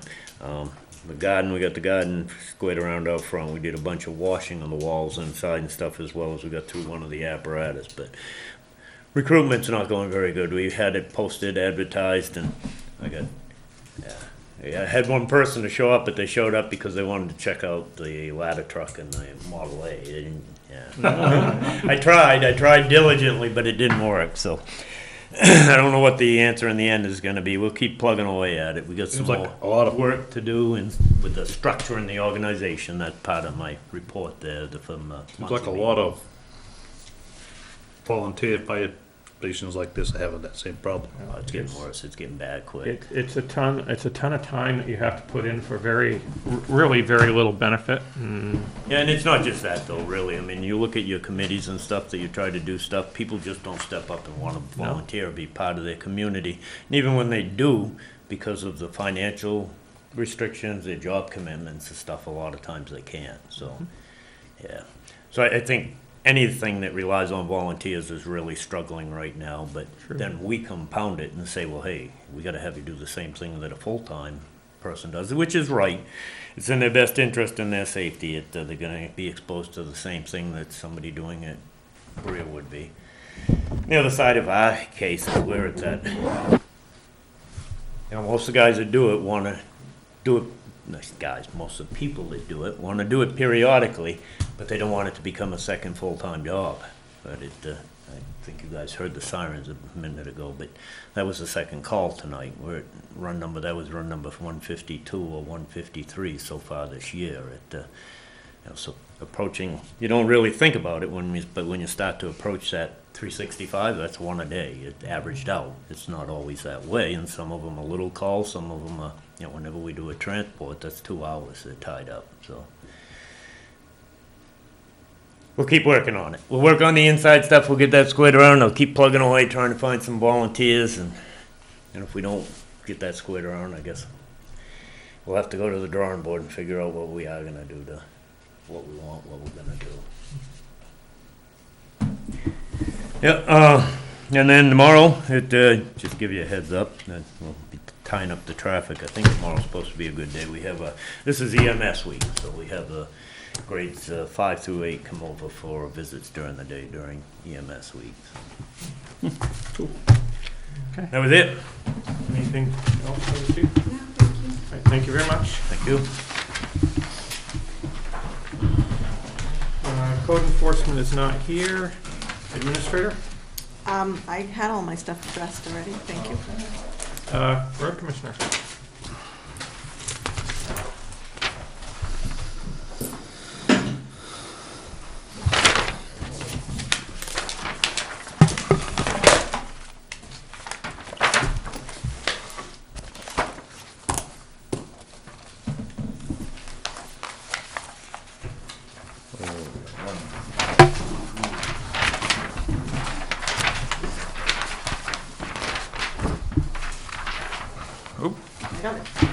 And one more. Give Josh, he ain't here yet, we'll give him something to read when he does come.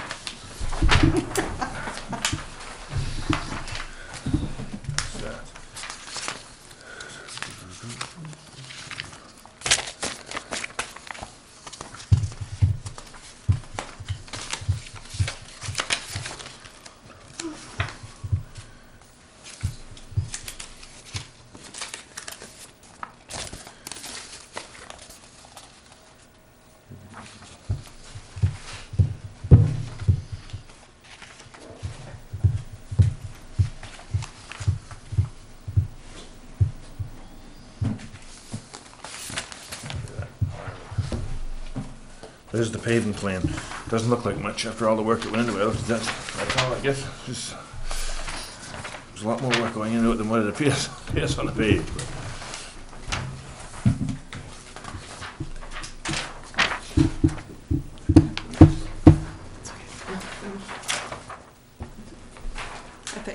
I thought that was what you were reading. That's okay. I didn't mean to skip you. Woodland, I didn't finish filling that in because it was too complicated. There's parts of that that got to be ground up at the end, and so it really didn't fit into the formula. So, but basically, that's a 3/4 shim and 1.5-inch overlay. And the end of the road, the last 600 feet are too far gone for a shim and overlay, so we got to grind it up, add reclaim, and redo it.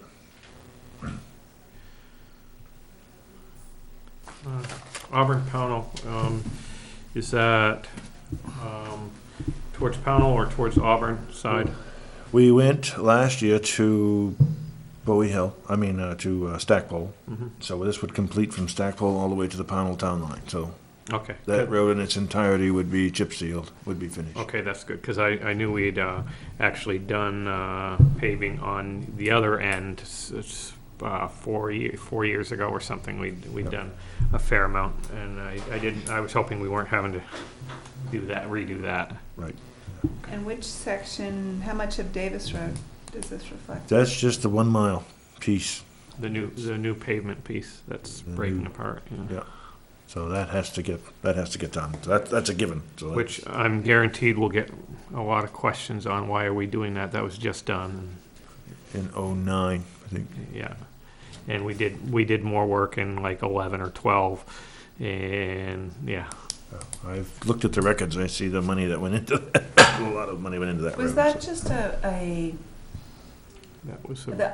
underlying engineering, bad base, bad product? Bad pavement, just There was a lot of things that were happening at that time, including changing of specs in the middle of the project. The road was originally, I believe, a 20-foot pavement road, and in the middle of the project, they decided to go 22 feet, which made the ditches steeper than they were supposed to be. There was an awful lot of issues that went on that. Did the contractor have any responsibility or any? well, That's a long story as well. It's We don't. It just seems like we've done it. We've spent a lot of money on it, and it's one of the few roads we've spent any money on in the last 10 years. That was as many years were, that was a transition year. After 20 years of the same road commissioner, that year a new road commissioner was voted in. It was the only year he was road commissioner, and there was a lot of selectmen involvement in the project, being on site directing what was going on, from what I understand, and I don't. We don't have to get into all that. I just was curious, mostly about which section, because the far end of Davis, the runaround pond end is. It's horrible. Yeah. I mean, disaster. it's gonna need a lot more than this to do it. Yeah. Yeah. So hopefully next year. I'm working on that plan already, but so this plan gets us pretty close to that 4 mile mark, which is what I'm shooting for. That gets us to 3.88.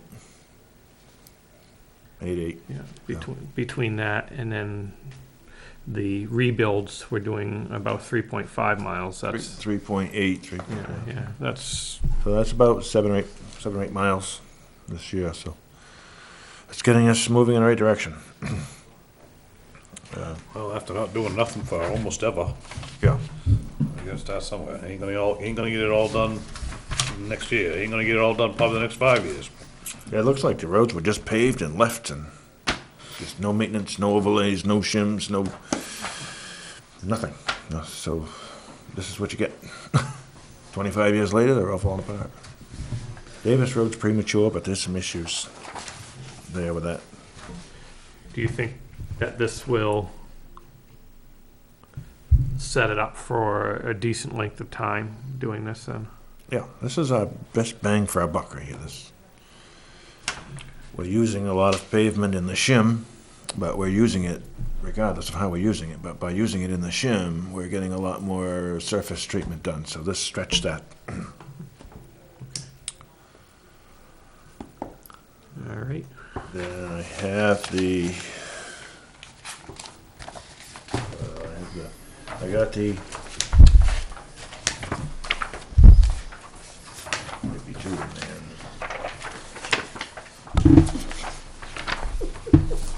What are we doing? Oh, we got two. Oh, we got one. That is the vacation schedule for the summer.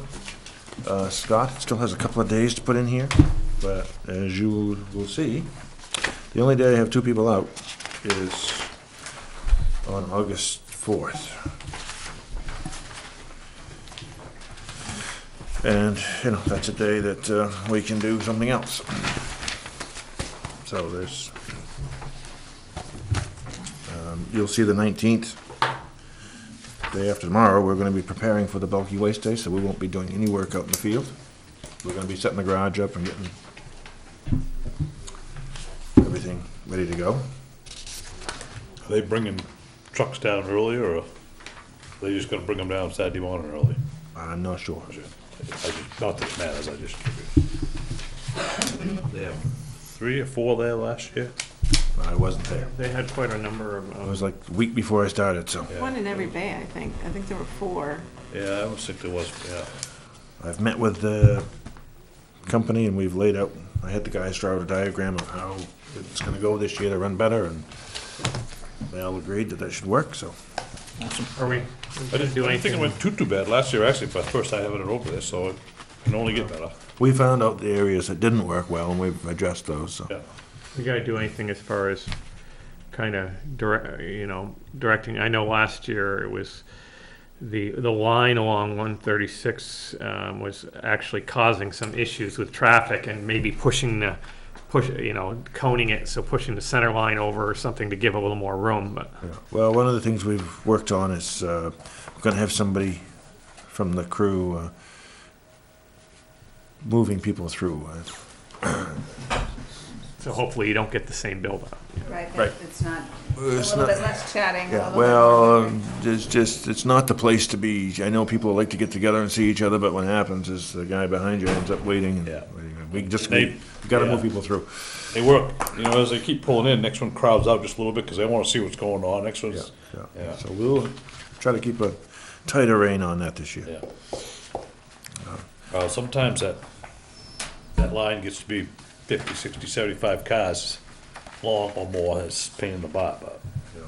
Well, I appreciate that you and the crew sat down and did this so that we can really start kind of looking at how the summer's gonna go. Actually helpful to see it anyway, so just the visual of seeing it all laid out it's helpful so that they all know if I take this day off, the whole crew's gonna pay, so I probably better not call out sick that day, because we already got 2 people, we already got somebody else out, it's probably helpful for everybody to see how their contribution impacts others in the.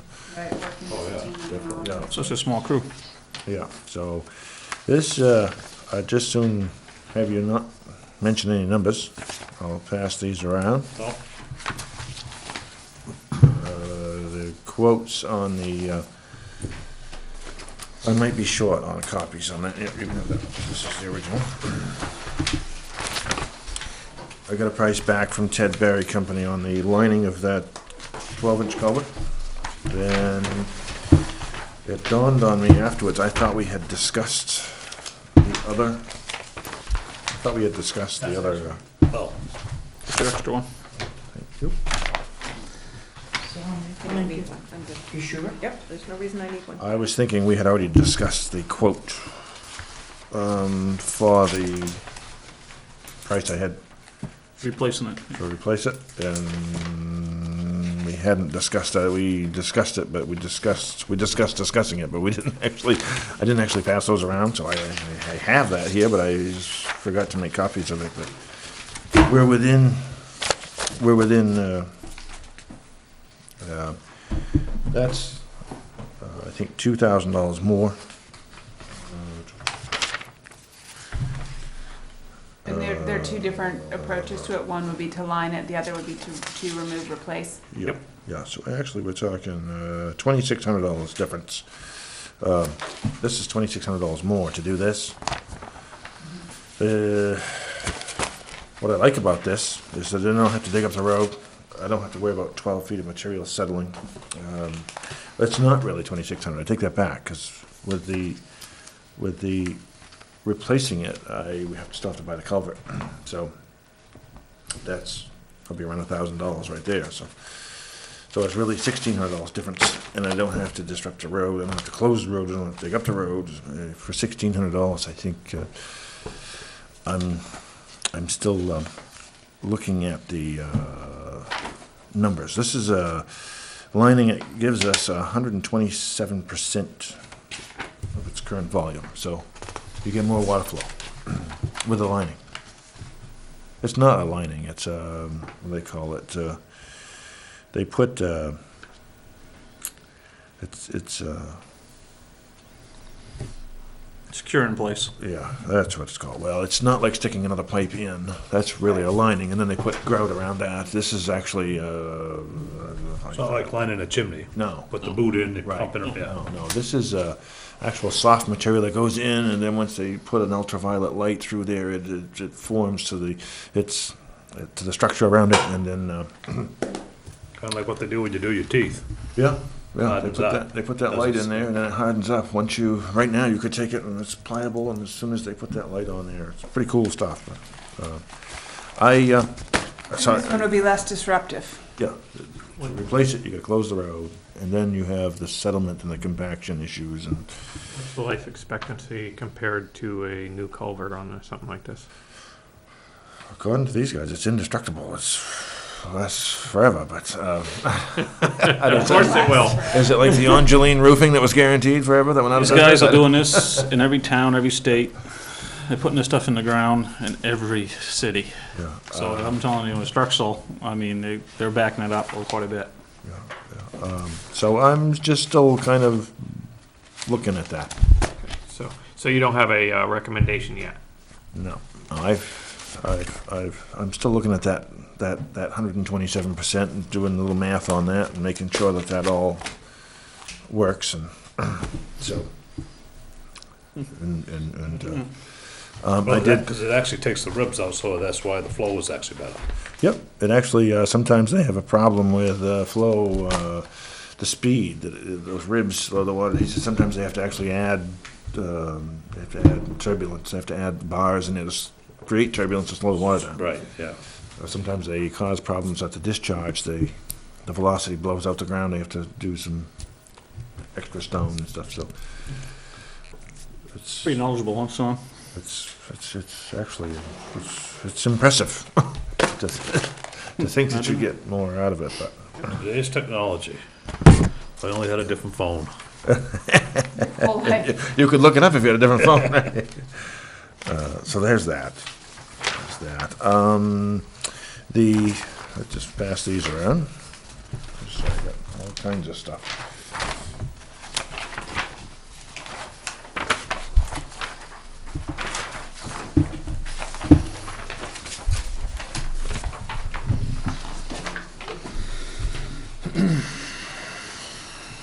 So I did find a company for flaggers. I did find a company in Lewiston for $18 an hour. I couldn't get most of them to call me back, and the one I did get was $25 an hour, so I got this one at 18. So they started on Monday. And so I'm just basically having them on a day-to-day basis at this point, but Yeah, you always have the same ones, or whoever they send. you never know. Today, we've had the same one so far, but you never know. I'm sure they ain't falling asleep. That one guy looked like he was falling asleep. Did he? I went by. Did he? I don't know if he did, but he looked like he was going to. Yeah, well, I've heard some comments about that already today, so I've actually already talked to the owner of the company, and so I was, interesting that you saw it too. So. Yeah, well. I didn't see it because I was running back and forth, and I heard about it. Could have been just not feeling well or something. They I don't know, know. they know your truck when it's coming. Yeah, maybe that's it. I talked to Crooker about it, and he says, "Well, he says, welcome to the world of flagging. It's not like you're going to get the It's gotta be just incredibly. Well, that's what he said. boring. Oh, yeah. He said, I'd rather you punch me in the head right now and I'll go home. He said, if I had to, I can go home. He said, I can go home and be miserable. I don't need to stand here. Yeah, I can't imagine that much, especially in the heat. Man, I couldn't do it. I don't do good in heat, so. Yeah, it's not a job most people want, so. Better than roofing, but just about. So I got That's copies. a back injuries back. So I have the copy of their insurance and stuff, and I'm gonna get that all to Pam, because they'll wanna get paid. They work for Freeport, they do Freeport's flagging, they do Crooker's flagging, they do some of Crooker's flagging, and so I stole them. I said, hey, who do you work for? He said, oh, I own the company. I said, oh, good. How much? So I'm sure they're gonna wanna submit a bill for next time around, so. We have their W-9 and stuff, so hopefully that helps us with the workers' comp issue next time around. That's less impact for us because they pay all that, so. So I guess that's, I should say, I did get another price, actually. I should have given you a copy of that, too. For some reason, I thought we'd already discussed this, but You did, you mentioned something about it last time. there It was was another price quite for, high. yeah, it's double. Yeah, yeah, he Well, it's mentioned, more, no, it's triple. triple. I believe you mentioned that last Yeah, I time. think so too. It's 3 times the other one, so obviously we're not gonna go with that one. So with that's, let me look at that report. What did I do? Well, if I can find my report.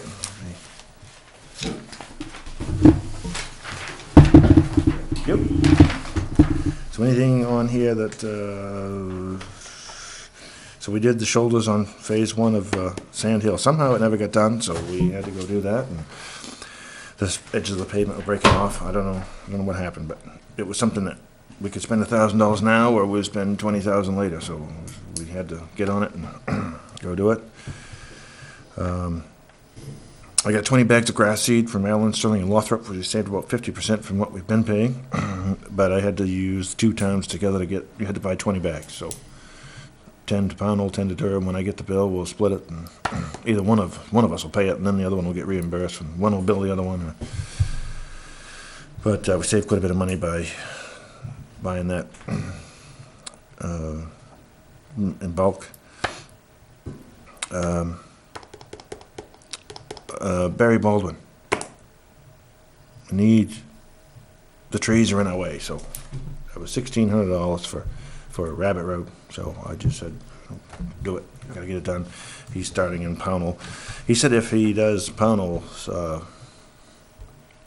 Lawrence Road and does Runaround and Rabbit, that he would knock some. He would give us better prices, which I guess I put that on here so you can see what that second number he's got there. Is that second number is the better price, or if? Well, that's the better price. Okay. I mean, that's if he does all 3 of them, but, you know, I already told him to go ahead with that first one, because we just gotta have it done, so, I really need that second number, and really what I need is about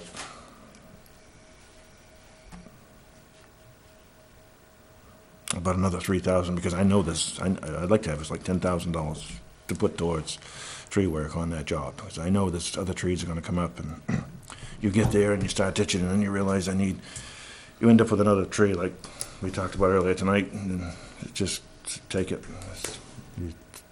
You try to work around them, but I know there's already some big ones that, See some signs on some trees up there? I saw the sign, yeah. Yeah, save my tree. There's 2 trees there that need to come down. You see that up there? I didn't see that, no. Let's but, go check it out. Yeah. So, Which road? Rabbit Road. Rabbit Road. Yeah, this big fluorescent banners and Oh, yeah. phone numbers, my phone number, the town office phone number. They gotta go. I will check, oh, yeah. They're right in the ditch, they're right in the ditch line, and there's, I mean, that's not even close. The line, the stone wall's way back there. Yeah. And their house is way back in the woods so far, you can't even hardly see it from the road, so it's not like two trees around somebody's lawn. It's woods, it's a couple trees in front of a densely wooded area, so you can ride by and look at it and see what you, Well, I told her we it's on wouldn't. town right away. Told her I wouldn't touch them until, I said, we'll ditch around them until, at some point, we'll discuss it. So let It's the gotta board, come. let the board discuss it, see what they wanna do. So this first price right here, you told him to already go do it. Yeah. If he does these other two, that's actually included in this, so it'll be this second price, not including the first price? Well, it'll be the total of those two. Oh, that's what I was wondering. Yeah. Total of the second one and the first one. Yep. Okay, that's what I And wanted. then he's doing the Lawrence Road in Pownell for 2,800. It was gonna be 3,200, but he said if I can get all three of them, so I said, well, he's gonna have to wait for an answer on that until tonight, because I couldn't give him He's the only person we checked with, or is he the only one that does all this? he's the only one around that I know of that could get it done this quickly and that we've used.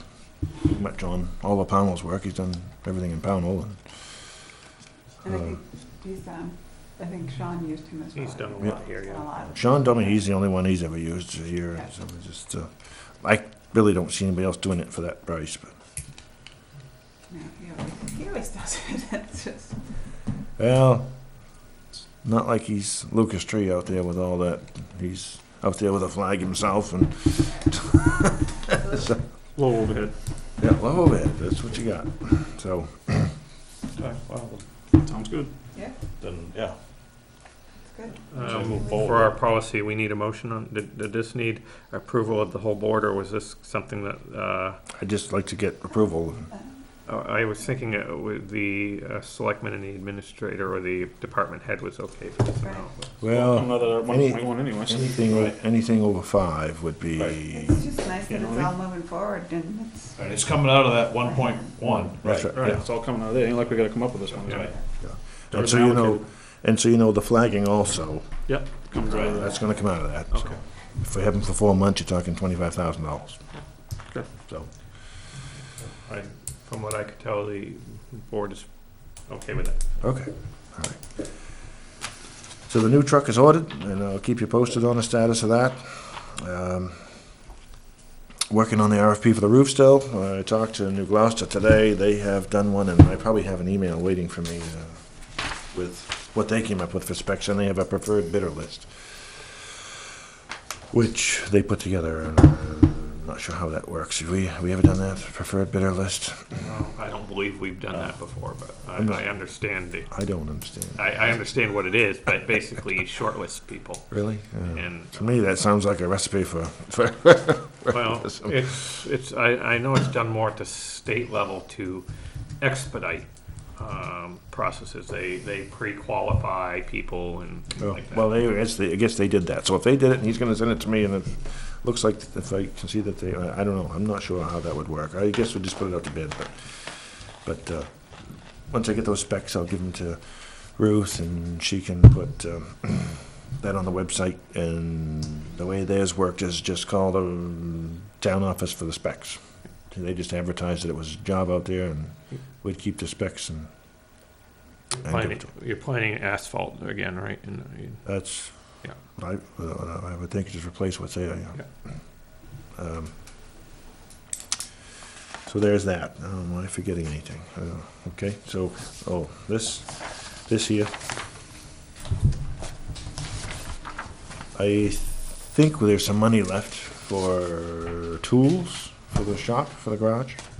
If I'm not mistaken, there's 6,500 or so. Sorry, are we talking about the For bond the money? bond, yeah. Yeah, we still have money left.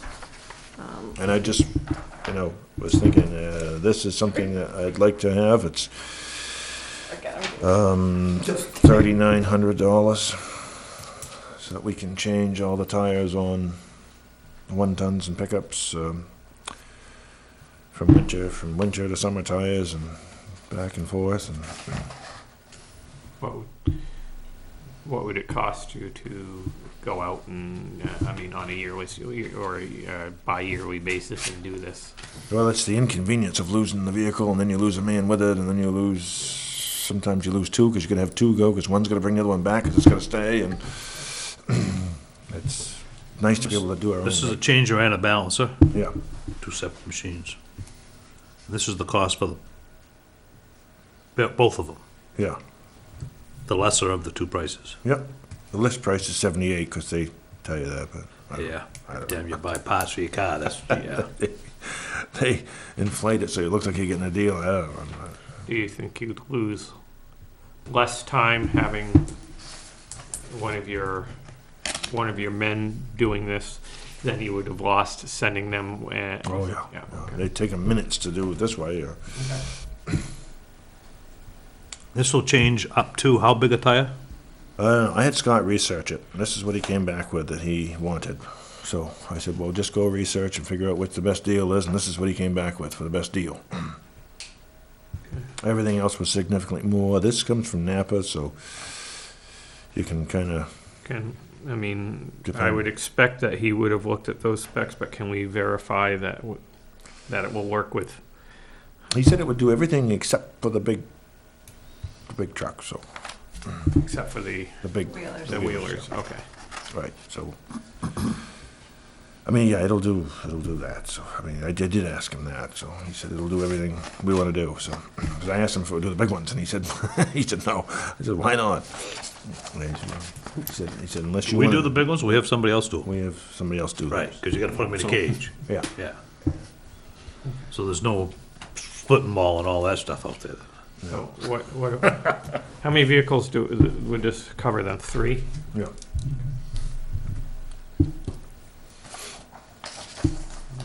Any issue with, So this is Purchasing it. basically it's a long-term So far savings. beyond my knowledge base that I. I think the defer. savings is there, I just think with something like this, it might take it'd take a little long to get it, but it will save, and then you'll actually really save in the end. If you're what it's paid talking- for. 3 vehicles? I mean, twice a year, you've got to plan at least a 2-hour round trip on it You lose, Yeah. you lose a good part of a day. You lose a day. per 2 hours per vehicle at least, yeah, and that's just to drive and drive back. You take 2 vehicles, and it's bad enough when we have to go to Augusta to O'Connor's to take 2 vehicles. One's gonna follow the other one, drop it off, come back, and then you So gotta go back You again. go to Augusta, so yeah. Okay. Well, we do to get it serviced, because that's where we bought them, and that's the dealership, so. If you feel that is, I mean, as far as I'm concerned, if you feel that's the best way to spend what we do have left on the bond, Well, that still leaves some more in there too anyways, don't it? yeah. We have, 6393. So that would leave 2,400 or so. We did just buy a transmission jack, because we lost a transmission, and we lost a clutch, throwout barron in one of the trucks. And we had no tranny jack, so we bought one. I think that was $400 or $500, but I'd like to put that on there too. But, I mean, I couldn't believe the shop didn't have one, so Right.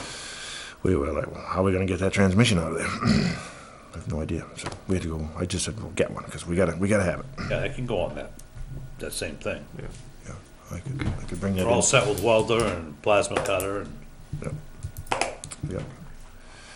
So, we don't do much as far as aluminum.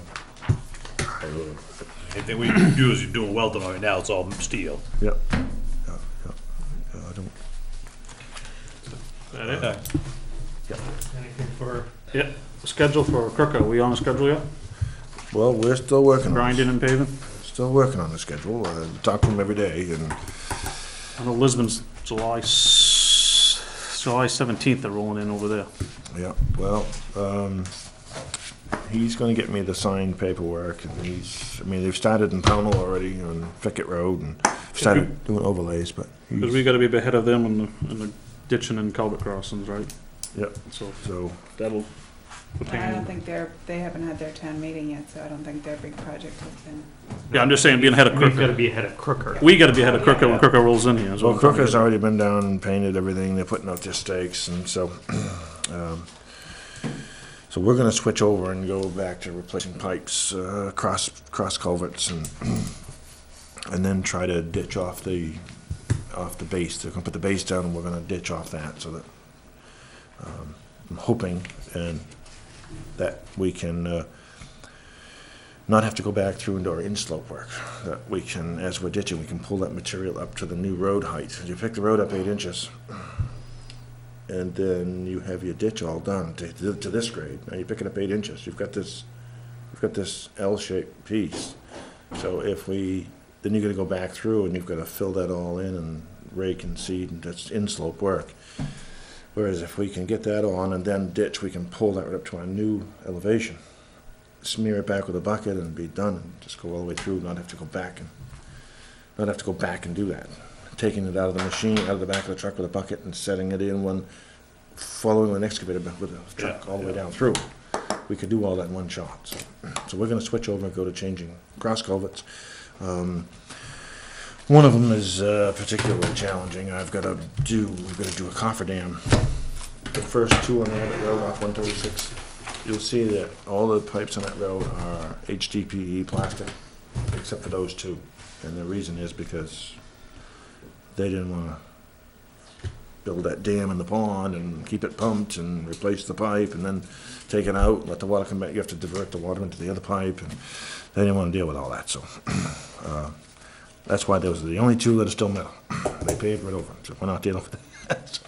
So I've got to go get some bags, and A.H. Harris sells some that you can set in with a machine. You put the sand in them and you just set them in place. And or we can use we can fill them by hand and use sandbags.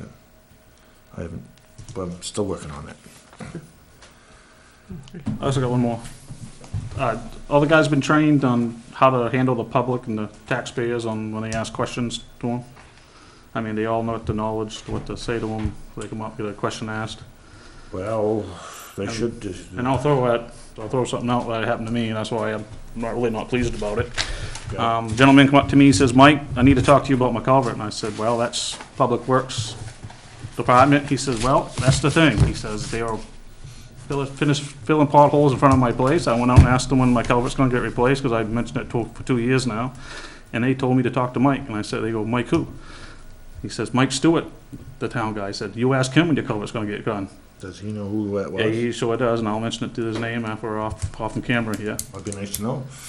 And so he says, "That's why I'm coming to you. I guess I gotta talk to you about my culvert, because that's what the town crew's telling me." Nobody should be talking to the public like that, so. Okay. I'll mention to you as soon as we get off camera. And actually, whenever the public comes to them, you'd be better off just to refer them to either Ron or you. It should come right to me. That's our town guys telling them that. Right, Don't see me. that's what I'm saying, that's what they should. Very interesting. All right. Okay, so that's all I've got. Any other questions? All right, thank you. Selectmen's comments, upcoming meetings. Regular meetings will be held here at the town office on Tuesday, May 31st at 6:30 PM and Tuesday, June 14th at 6:30 PM. Bulky Waste Day will be held at the Durham Public Works on Saturday, May 21st, 2016 from 9 AM to 3 PM. They are asking that you separate your bulky waste before coming there to make the process go smoother. Is there a list of what people can and can't take on the website? I believe so, and Yeah, and there's one out front too. there's stuff, yeah. RSU 5 budget meeting will be held at the Durham Community School on Wednesday, May 25th, 2016, beginning at 6 PM. Be there. They told us 6:30. 6:30. Okay. Six Right, thirty. right, 6. Okay, beginning at 6:30 You better PM. tell everybody 6. So. Sorry.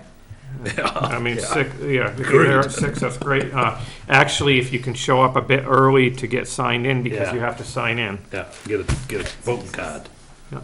Memorial Day Parade and AMVET's 5K Fun Run will be held Monday, May 30th, 2016. The parade begins at 10 a.m. and the fun run begins at 8 a.m. Applications are available at the town office. There will be a special joint meeting of the Pownell and Durham Selectmen Tuesday, June 7th, 2016 at 6 p.m. here at the Durham Town Office. Anything else that needs to be mentioned? No. I'll take a motion. Make a motion that we adjourn. Second. All in favor? Motion carries. What do I got to sign, Ruth? What, you think you get it first? Yeah.